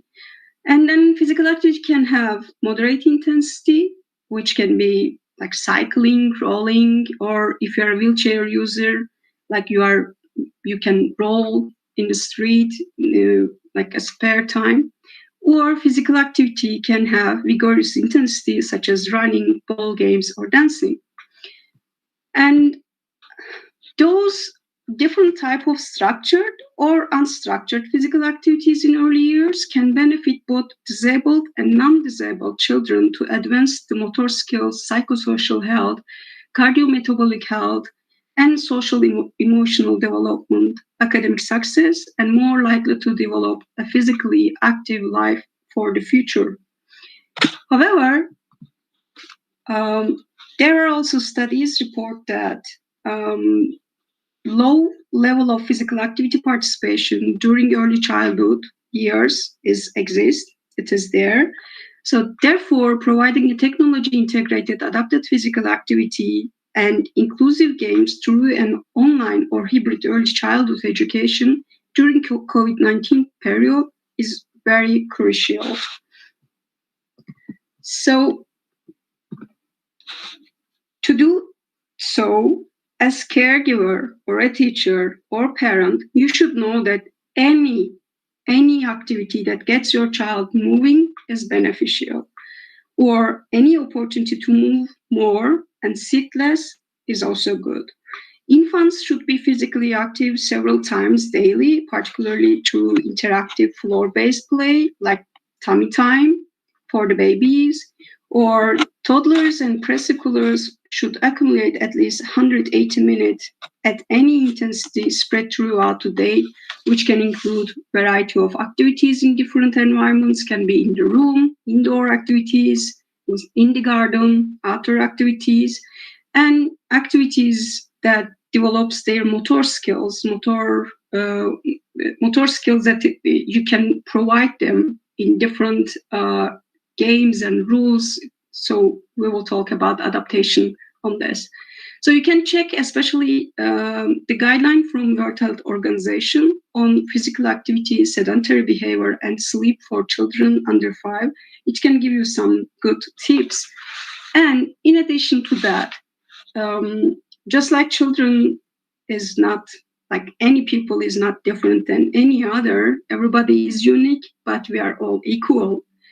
So physical activity benefits do not differ from one children to another, or children with disabilities and without disabilities. For that reason, adapted physical activity gives you the perspective to have more inclusive approach to include all children with all abilities. So to do this, you can adapt the rules. It's totally depends your creativity, and I'm sure the teachers, of course, they learn through their education, and also when they're experiencing teaching, you develop a lot of creativity, and parents also can have this creativity, so you can change the rules, you can adapt them. You can adapt the materials, so having an opportunity to have crafting time as parents, you can have a crafting time with your kids, or as a teacher, they already have in their curriculum the crafting time. So with this time, you can create their own material for physical activity to play with. And with these new materials, you can adapt new rules for new games. So this will be just also another learning about creativity for the children. And the playground, the field, the room, indoor, outdoor, wherever you are, just having the activity. So you need to organize it according to ability of the children. Doesn't matter, you cannot just think about, let's say you have a student or a kid who is a wheelchair user. Of course, you have to organize the environment according to him or her to move independently and freely. But also for any other ability levels, you have to organize your environment to have this activity. And adapt the way that you are teaching, especially for the teachers, it's important. And thinking inclusively, it's very important to involve everybody. And remember that you are with the children with different abilities, and people with disabilities are not doing different things, but they are doing the things different way. So you have to give the opportunity to have that different way. You cannot just put the thing, bring the idea, bring the game. Okay, we are playing this, and expect that the kid will find their own way. Unfortunately, in this world nowadays, this is what's happening in most of the places. But as new generation teacher and parents, we always have to think and keep in mind, remember that they do the things differently. So we have to give the opportunity to them to do it. We cannot, it's just like an example, I'm sure you already have seen it somewhere, is telling that there used to be a drawing like a wheelchair user person in front of a stairs, and another person is telling to her that, oh, you are the problem, so we have to fix you. This is medical model telling. But then in the second picture, in the second drawing, you see that the same scenario, but the person is telling that, oh, you are a wheelchair user, we have to fix the stairs, not you. So this is the inclusive thinking we have to keep in mind, which also is having the universal design approach, which is another important thing, because we have to include all at the same time. Giving the equal opportunity is important, and adapting the environment is very important too. And please, please, please remember, being an active kid is not equal to misbehaving. It is very important. Please keep this in mind. And I know, I'm sure you know what I mean with this. And get a role in the activity as a teacher, as a parent. If you are organizing a game, if you are having a time with the kid, just have a role in the game, in the play. Just if you're, I don't know, just creating something, just making a game out, just get a role. So the kid will know that you are actually there, you are involving, you are caring for her or him. So he or she will notice that with that role that you are having, they will know that they are important for you. And using assistive technology is very important. There are tons of applications, devices, tools. I can later on, if somebody is interested, give the links or some resources for this. But it's very important, and it's very helpful for us to organize adapted physical activity. So please just find them and use them. It's very easy and very helpful for your physical activity classes or time with your kid. And always remember the fun factor. Having fun is the most important thing for the kids, maybe. You can teach academic objectives. You can teach mathematics. You can teach science, anything through physical activity. This is real thing. There are studies, there are researchers for this, and there are tools to do this. So please keep the fun factor to whatever you want to do. Even just for sake of fun, you have to keep the fun, because kids are mostly playing if they are on their preschool ages. So, sorry. Yeah. With all those principles that you can create a fun, beneficial, progressive quality activity time with your children or your student. So what you can do is you can have, these are just some examples. You can have more things, but just very simple example. You can have yoga or stretching inside, which is developing body awareness, static balance, and coordination on your child. And also, it's a guarantee for you to be a good role model. If you do this with your kids, you're going to be a good role model for an active lifestyle for your children. If you do together, just like I was just talking, that take a role in the play. So if you're telling to your kid, do this, do that, like sport or physical activity is good for your life, but if you are not doing it, no, it's not working. I'm sure you know it much better than me. I don't have a kid, but I have an experience working with the kids, and I know a lot of you have kids, and you know better than me. So be a good role model And this is actually in our hands. If we do it together, then it's a good thing for our kids to have to build an active lifestyle for their future life. And dancing is very, very good activity. It's fun. It's simple, easy, free fun that you can have. Just play music, whatever you like to play with your kid, and just dance. And dance doesn't have a form unless you are trying to have a tango or something. Of course, it has a rule or something, some steps and things, but just playing some music and moving your body freely, it's just very beneficial for both of you. And it's obvious fun, as I said. And representative toys, this is one thing that I would like to get your attention to, because when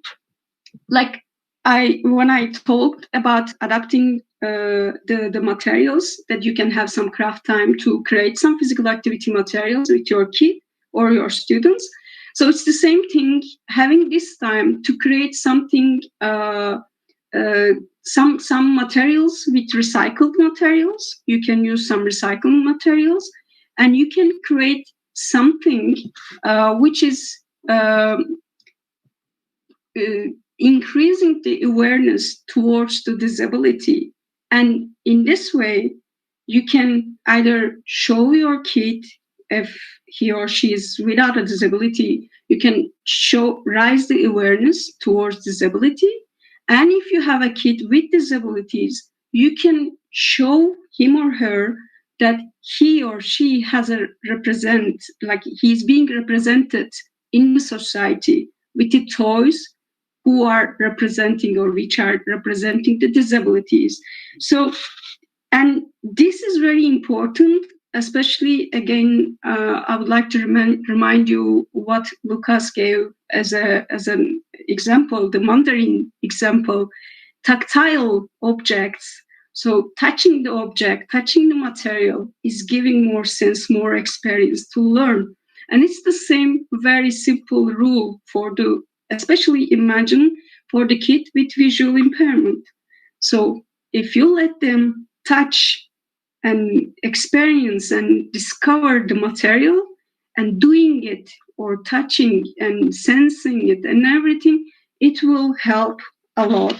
So I'm really happy to be here again, and I say thank you.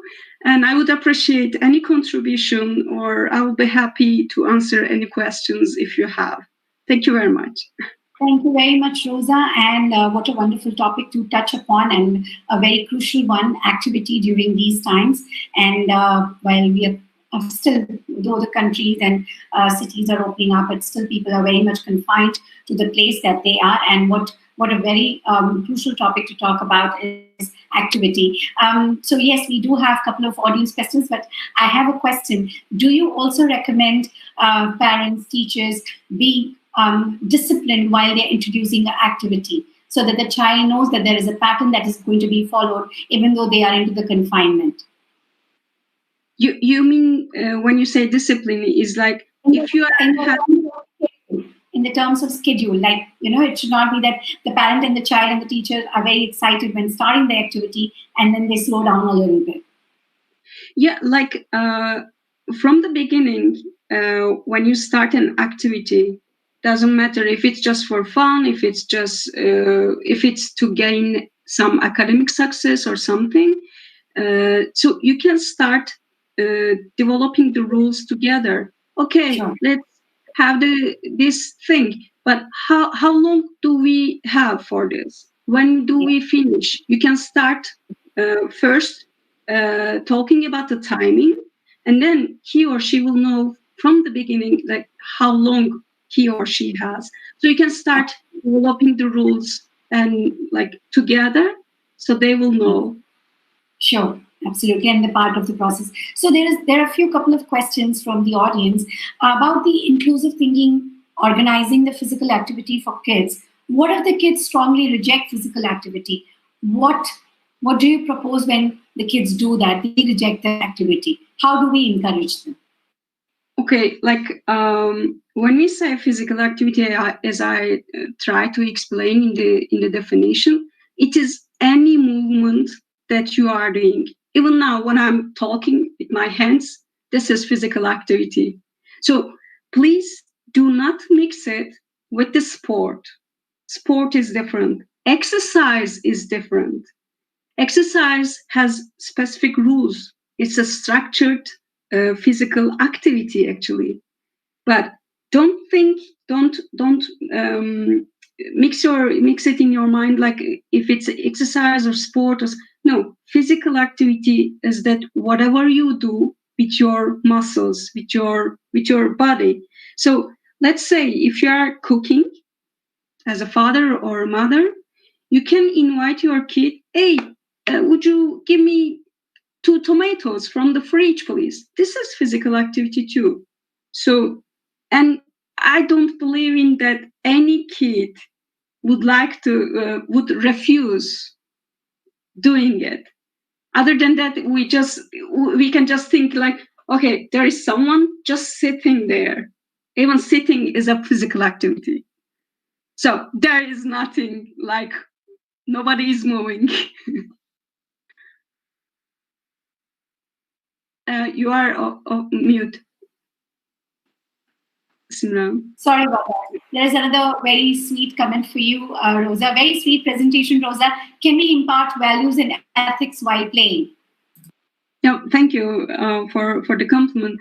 And yes, you can because especially building the rules is giving the ethics and giving the chance and opportunity to the kids to develop their own ethics.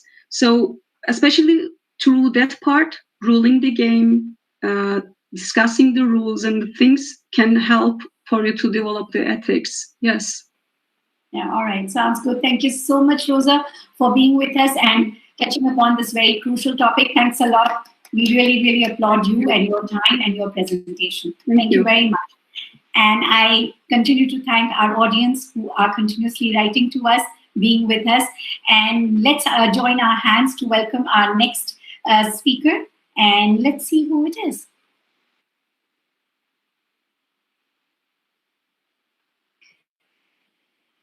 All right, put your hands together to welcome Parvani Dawar. And she's an early childhood educationist with extensive academic and administrative experiences in schools in India. She holds a British Level 3 diploma in childcare. Additionally, she's a certified trainer for Jolly Phonics and Art of Storytelling. She's the MP Territory Head of Early Childhood Association. She uses innovative practices such as design thinking, project and play-based learning to enhance the learning experience and outcomes. And she's facilitated, her contribution has been facilitated towards early childhood education at various national forums. So we proudly and welcome Parvani Dawar. Over to you, ma'am. Thank you very much. Namaste, everybody. I am talking to you from Indore in India, and I feel privileged and extremely blessed and humbled to have this platform to share my experiences and my learnings which I have gathered in my journey as an early years educator. In a moment, I will share my screen with you.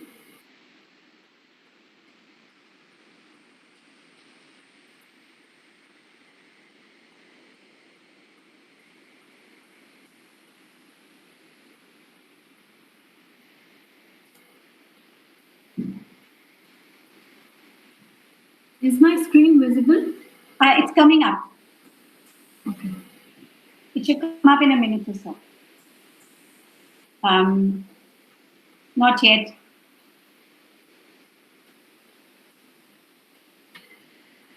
Parvani, do you want to try? Yeah, kindly try it once again, please. Yes. Just please give me a moment here. Sure, no problem.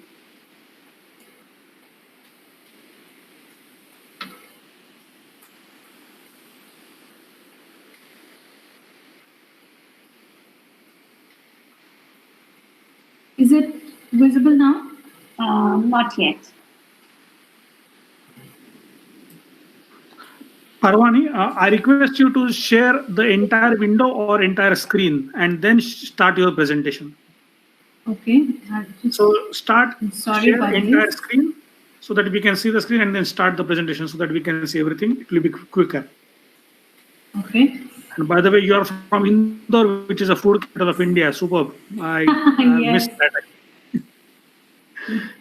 I can't travel there, so that's Right. amazing place. Yes. Yes. Can Now you we can see see your now? screen. Yes. Now we can see. Now you can make it full screen. Perfect. Thank you. Great. So, well, once again, I begin with extending warm greetings to everybody, each and everyone who's present here. A warm thank you and extreme gratitude to CCE for this platform. Well, to begin with, I'll quote Albert Einstein to say that in the middle of difficulty lies opportunity.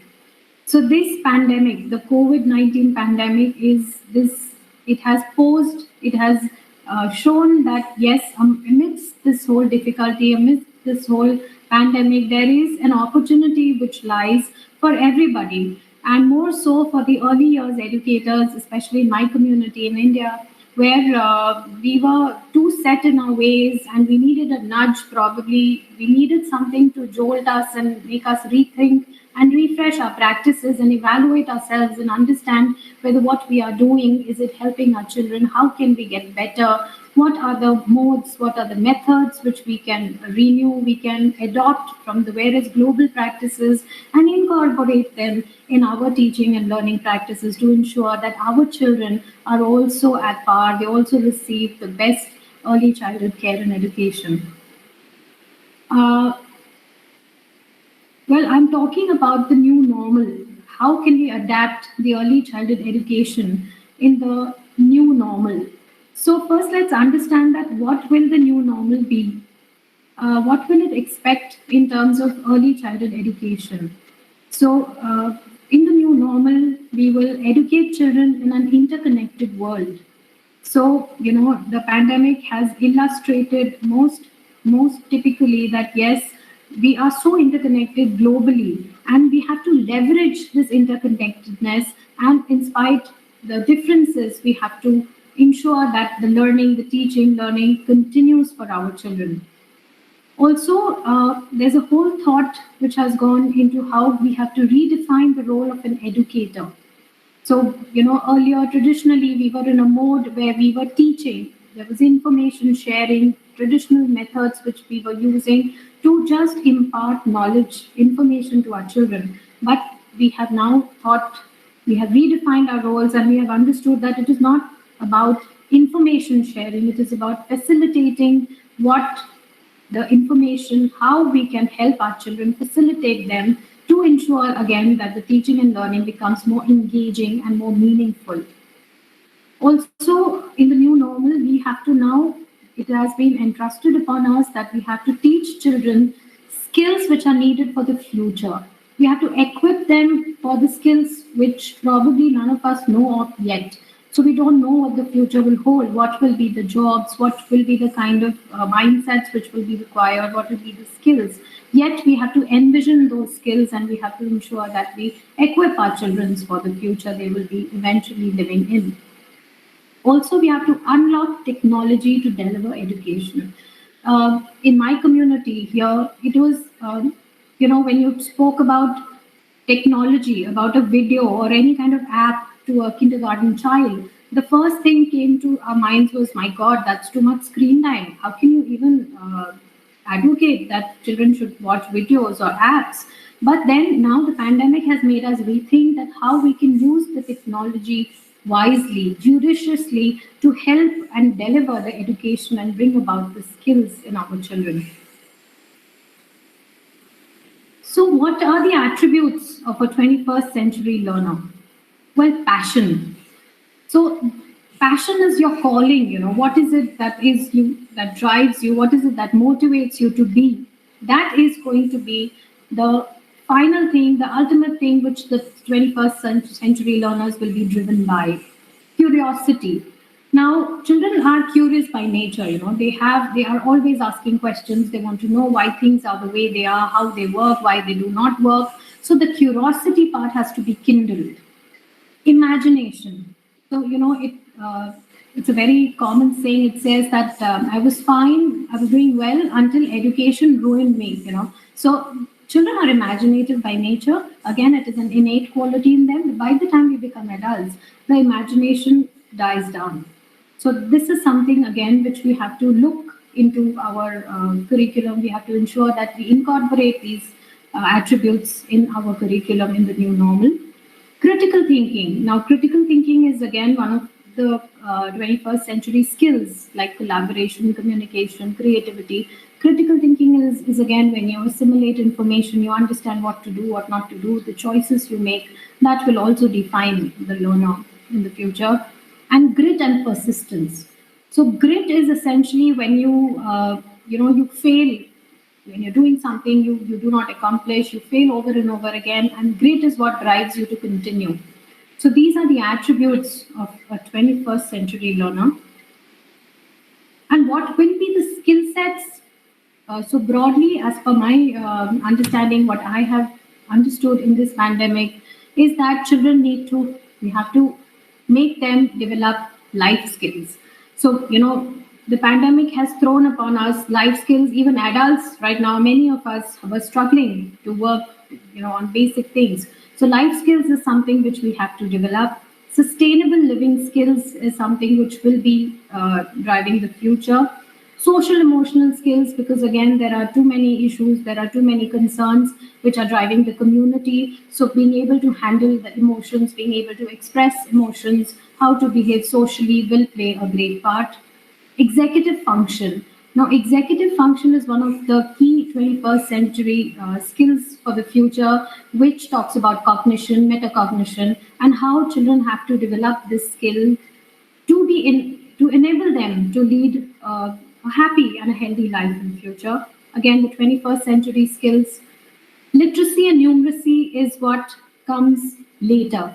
So apart from incidentally, till now in our community in India, we were focusing on the literacy and numeracy aspects in the early childhood education. Very little thought was given to the other skills, the physical development, the social emotional development, the cognitive development. The literacy and numeracy played a greater part, a major role in our curriculum. So I think now we have learned that eventually the literacy and numeracy skills form just a small part of the entire holistic development of our children, and we need to be more deep and more well thought as to how we have a holistic learning process prepared.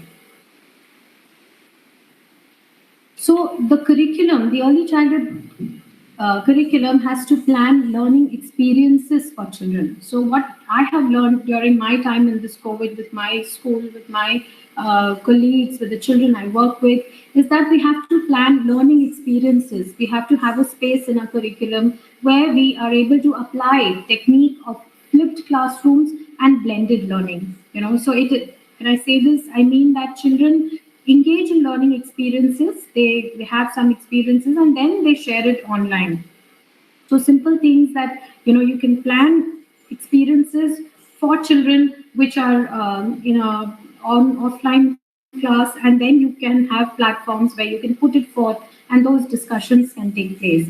So blended learning is a combination of the synchronous and the asynchronous learning which we have adopted here. Design inquiry questions that children can explore on their own. So, encouraging children to have a lot of questions, to think about what is it they would like to explore, what is it that they would like to learn. Maybe in small groups, they can sit and have some own discussions. They can list down what is it they're curious about, what is it they would like to know, and then share it over a video call, maybe a voice message or something, and then eventually start exploring on those inquiry questions and gaining information through various methods, collecting data, putting it down together in terms of drawings, in terms of activities, and then sharing it on an online platform is one part of how the learning experiences can be put. Integrate online interactions with physical movement. So, what Rosa was mentioning here, that physical activity is what is anything, it's when children are moving. So even the online interactions can have space for physical movement. For example, if you're doing an activity, you're talking, you're interacting with your children, you can have a scavenger hunt, you can do some group stories, you can do singing, games and music, which allows movement for them. So integration of physical movement is also a good idea. Then provide choice of activities across the learning areas. So giving children a plethora of activities, giving them a balance of activities across the learning areas and making them choose as to what is it they would like to do empowers them. It is also developing their sense of skill, and this it can drive a lot of learning for children and result in a holistic development for our children. Now, when I say a blended learning module, or what should be the blended learning curriculum be, I have studied pedagogies across the world, and I have boiled down to this. This is again a Finnish early childhood factor which I got, which says that the blended learning curriculum has to be a combination. So we can have a combination of the classroom learning and the distance or the remote learning, where we take on activities which combine and balance both modes of learning. Here again, the objectives of the curriculum, which should be directing the pedagogical activities, is what is the main core here. One by one, we'll see how the classroom process, how we can develop a holistic and systematic learning process in the classroom. Once again, when you sit and plan for your activities, you link it to the curriculum objectives. Then you can think of arranging teacher-led activities, circle time, guided learning, where a lot of experiments, a lot of hands-on activities are provided to the children. And then you leave the children to explore, you allow them, you give them space to play, where the facilitation, the scaffolding can happen by the educators. And then the entire learning process will be observed, you make notes, you understand what the children are doing, to make your own, make the children's portfolio so that the next steps can be planned in the learning process. In remote learning, when you are combining the classroom practices, it is complementing the remote learning, the virtual teaching complements that classroom process. So it is a very well-balanced combination that will totally define how we deal with, how we develop and teach our teaching and learning practices framework in the future, where you have a combination of synchronous and asynchronous activities. So, you offer opportunities for learning at home. In that, again, the parents are going to play a key role here. When you are making a plan, when you're listing down your activities, you can share those instructions and those activities with families, maybe over a 30-minute Zoom call or a Google Meet, where you can tell them that this is what is expected, this is how you need to conduct those activities. And then you tell them how they have to make their observations, maybe collect learning evidences, click photographs, make videos, and share them back with you. So that will be a part of your assessment about your learning evidence, based on which you will plan the next part, the next learning step for your children. Also, the asynchronous activities which have to be done at home can be shared with the parent. And I will give you an example here. This is a sample activity plan where it is a combination, like I said, of the synchronous learning and the asynchronous learning. So in the synchronous learning here, you show a video about, it's talking about environmental education. So it's talking about how you explore the materials around you, how you can talk to children about recycling. So you make a video, show them a video about what it is, how there's a icon which denotes the recycling process. Have you observed it around you? Show videos to the children, and then you carry it forward with an asynchronous activity by saying that, observe in your home what materials are made of plastic, what is made of paper, and then combine those two learning processes. And then finally have another synchronous class planned, where you hear it out with children, you talk to them, you understand what they learned, what did they observe, and again the group learning will take place over here. Also, the activities, of course, they have to be age appropriate. At the same time, they have to be simple enough so children can manage on their own, yet that very slightly they should be able to be challenging, so that the scaffolding takes place, and then the higher order thinking skills, you can motivate children, encourage children, probe children, so that the provocations are set up as well. Now, to develop this entire program, to be able to have this curriculum in place, we also have to rethink the resources we are using. So every time we don't need some fancy resources or really materials and things like that. Simple things which are readily available can be used as amazing resources for teaching and learning. For example, everyday household items. So a kitchen. The kitchen is a great place to learn mathematics. So the measurement, the capacity, how do you sort, you segregate. These things can easily be learned from there. The resources can be picked up from there.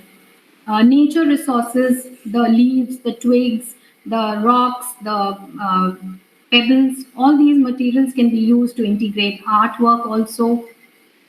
Commercial resources, most households have cardboard games, board games. They have sports equipment, trampolines, skipping ropes. Children have all sorts of materials at home. So these can be easily used to ensure that the teaching and learning happens, and you can integrate it as a part of your curriculum as well. Art resources are things like homemade Play-Doh. So in India, we use a lot of homemade Play-Doh where we use it for making shapes. We use varied kind of activities with it. It's a beautiful resource readily available in every household, which can be used to integrate the art aspect. Musical instruments, buckets, things are available in the house which can be taken and then it can be used for the teaching and learning process.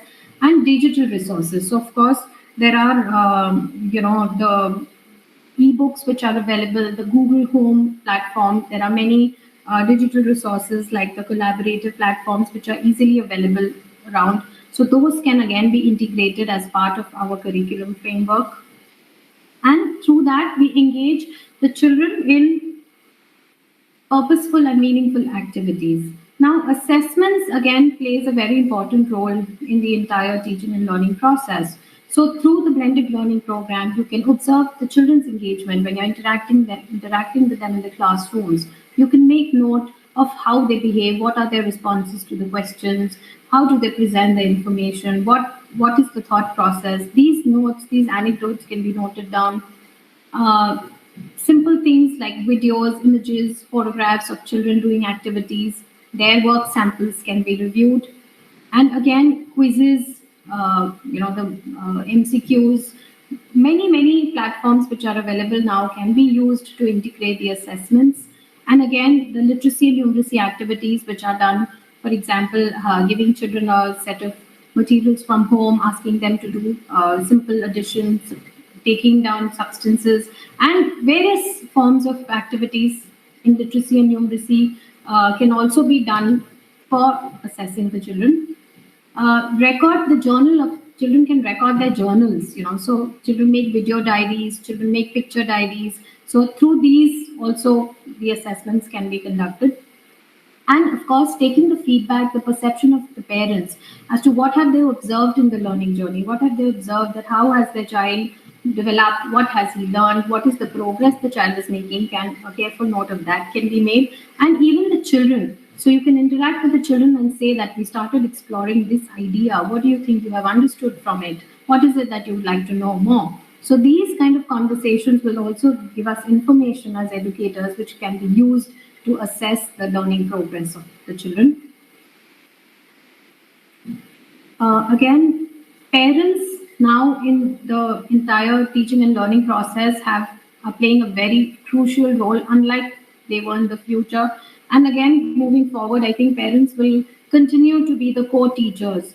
So counseling the parents, talking to them, empowering them of what is expected out of them will also be very important. So, you have to tell them that their role as a teacher, as a facilitator, where they have to support their child's learning, they have to support the educator for the learning to take place, and also understand the learning needs of the child. every child will have a different learning need. So the parent will be the best person who can tell you what exactly is the requirement, how can we progress further. And the parent is going to create that learning environment in the house. So once that is created, expectations are set, and of course the mindfulness and support of the different backgrounds, the cultural backgrounds, which is the reality, that is taken into account with the help of the parents. So again, a combination of all these, a combination of the technology being a facilitator, and the virtue of the educator, which is what is going to make us ready for the new normal which awaits us. And again, I would like to assert on this by saying that it is not going to be about the pedigree. It is going to be the passion which is going to drive us forward in the new normal.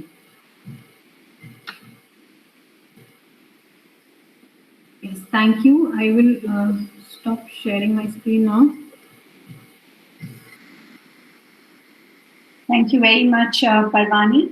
And this was, thank you for taking us through the end-to-end scenarios of what we can do, how is the new normal going to look like, what is the role of an educator, what is the role of a parent, and also giving us an insight on a very brilliant topic of blended learning, flipped classrooms. So thank you very, very much. And there are a few questions from the audience, and let me just go to them one by one. So the first question is, thank you for the informative session. Please shed some light on the life skills as we as educators need to develop in our students. Okay. So when we talk about life skills for our children, it is a simple thing of self-care. For a kindergarten child, it will begin with self-care. So how they can take care of themselves, how they can form routines for themselves, simple household chores which they can do in the house. So from an educator, that motivation, that driving them to that is going to be important. Yeah. All right. Very nice. And another question is, which tools do you suggest or you are using for parents' evidence? Do you provide specific instructions for the parents? If yes, how often do you communicate? Yes, see, since parents clearly are going to be playing a very important role in the future, so we have to set expectations from them.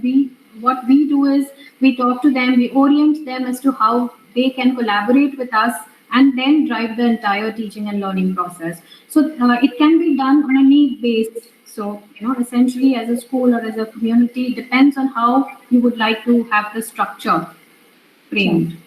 All right, sounds good. Thank you so much, Parvani, for being with us today. And I thank the audience for the questions are still coming in. So they are there with us and they're listening to us. Thank you very, very much for joining us from all the way from Indore. And let's move on to the next segment. And today in our My Creative Preschool presentation, we have Mansukh Bhai Kothari National School giving their presentation. And I warmly welcome Manisha Asnani. A very, very warm welcome and over to you. You're on mute, Manisha. Hello, everyone. I thank you, everyone, for giving me this opportunity to be a part of CCE and to share my presentation with you all. It was a great, when we were doing the activity, it was actually something different where we actually saw the children also start doing the same activity and sending us the video. So I'll share my presentation with you all.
I think I am having a difficulty. I'm not able to see my file.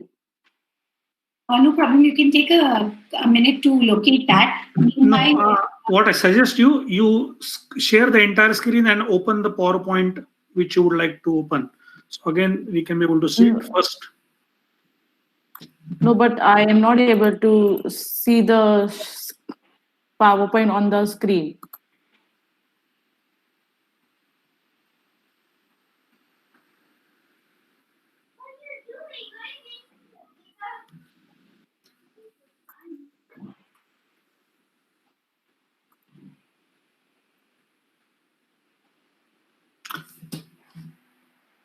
Give me 2 minutes.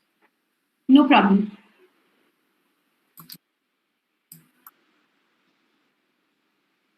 All right, audience, we thank you for your patience. And till Ms. Manisha is trying to get to her screen, I have a quick question for Parvani.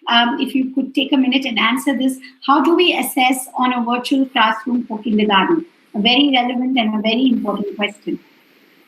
Well, like I said, that the virtual time which you get with children, ideally that will not be the space where you assess them. Because again, in kindergarten, when you're interacting with your children, you get an opportunity to talk to them. That is the time where you have communication. You talk to them. You understand what's going on in their lives. The social emotional part is what is to be taken care of. The asynchronous part, where you give them a certain task to do in continuation to what you have spoken about, or what is the activity you did. If you make them do some after activity with that, what kind of when you're asking them questions, what answers they give, those are the areas wherein the assessments will take place. So as an educator, you have to make a careful note when you're talking to your children as to how they are responding to your questions, what are they thinking. Once you have collected all that information, then you will be able to compare what was, what is, and then plan the next step. Sure, Parvani. Would you like recommend one-on-one session with the children when there's such assessment is going to happen? Will that give more of a reflection, given the online environment which is still going to continue for a bit? Well, personally speaking, I wouldn't recommend that to small children. I think it's too intimidating for them to firstly be on a virtual space and then you're getting to meet your teacher after so long, and then when she's firing questions to you and you have to answer them, I think it is not appropriate currently in this scenario. So I wouldn't recommend that. Well, sounds good. Thank you very much, Parvani. And can we go back to Manisha? Manisha, can you, if your presentation is not working, could you kindly explain what you were going to do? Also. Actually, we had done a activity called Cloud in a Jar. So the activity was basically to let children know how we form clouds, how the clouds are formed. So my teacher had done an activity where she actually demonstrated with a jar, and she took a warm water, and after one she sprayed little what we say. Hairspray. Yes, hairspray. And then she covered the lid with, and on the lid she used ice. So this way, the steam and the dust part, basically to represent the dust particles, we've used the hairspray, and this is the way we showed them how the cloud was. Actually, the presentation was very good, where my children also performing and explaining the video what they are learning about it. So can I just get 1 more minute? I just wanted to show how they've done it. No problem. We'll give you just 1 quick minute, and then we can wrap up. I think we can request our audience, if the presentation is not there. There is a video about this actually, so please go and watch that video. My question, if Manisha, if this is not coming there, question that, okay, what was the reaction of the students and what was the learning, what you are expecting from this activity?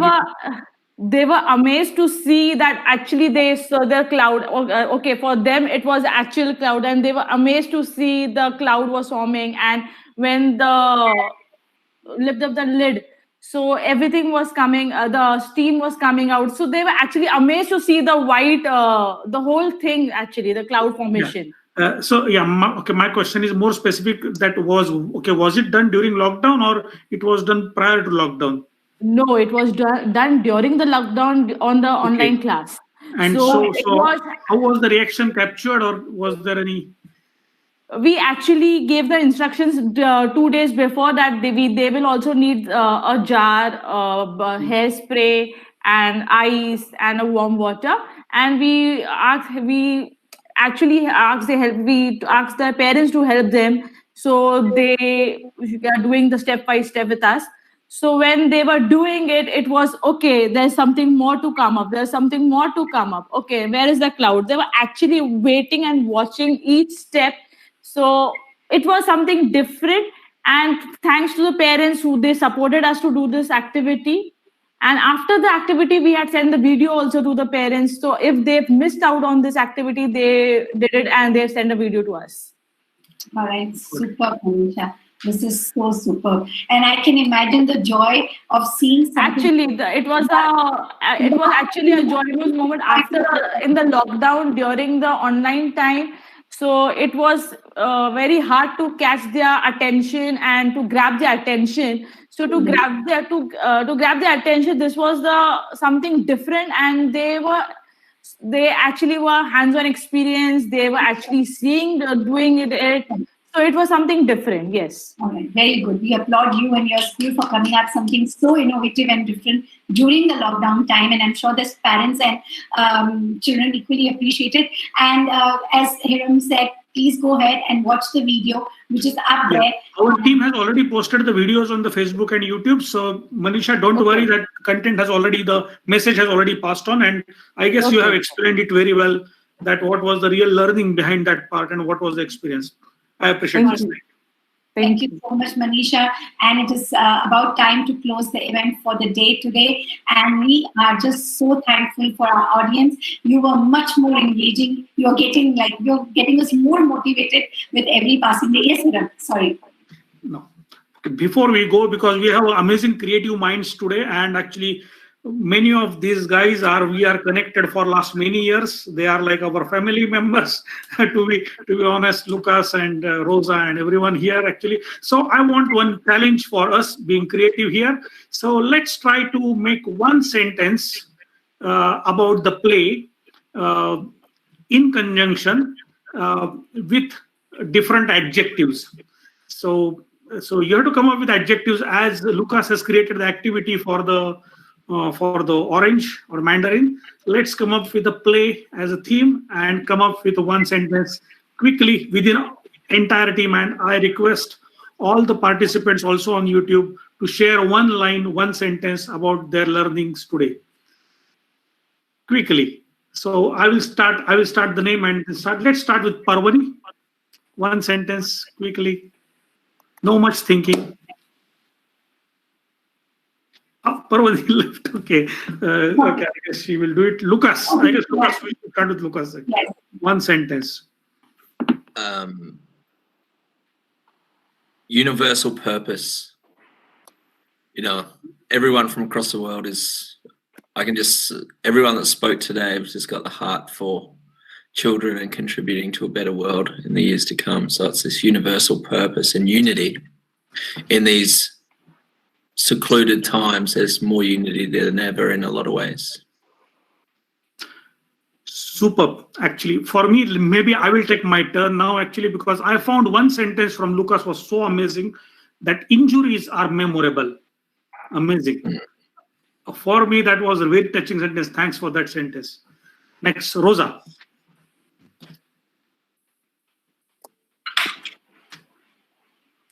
So first, I would like to say thank you to everybody, and for the attendees, for the professionals, and also who are listening us, saving time to be here with us. And I would like to say that keep the physical distance, but COVID art, and include everybody. Include everybody. Very good. Right. Great. Then Manisha. I would say something like Rosa ma'am said, like sitting is also an activity, and you can't just make a child to do an activity or tell him to do. You have to involve them. So basically you can say involve. Superb. Then Shirin, we have Shirin. Play has to be real, and it should include whatever real material you have at your end. Yes. Great. We have Parvani back. Can we see her? Parvani Dawar, can you just start your video and say one line what you like the most, or if you have to come up with about play? No problem. She's having some problem with his microphone. And then we have Simran. Play, preserving and nurturing childhood. Great, great. So I think we are getting a lot of comments also on the YouTube. So this is really superb. This is great, and we apologize that actually we're sorry for that our the session got extended, but it's a great learning experience for all of us that okay, we are still here and our viewers are also there. Thanks to everyone for participating. Lukas for staying late there. I know that it's at 12:26 in the night, so it's really great that you are here still awake. And Rosa, and as well as Manisha and Parvani, Simran, everyone, great. Thank you. And Simran, you can close now. Yes. So I was looking for Danika ma'am if she wanted to add something on the play and if she's there with us. Anyways, I'm thankful to the audience who is with us and they are still enthusiastic and responding. So don't forget to join us tomorrow, and we need to find out the meaning of what is Sisu and learn more about the Sisu Box. And we had such an enriching experience today. I thank each of our speakers, participants, and the CCE team. And we will see you tomorrow. It's a wrap. Thanks. Bye-bye.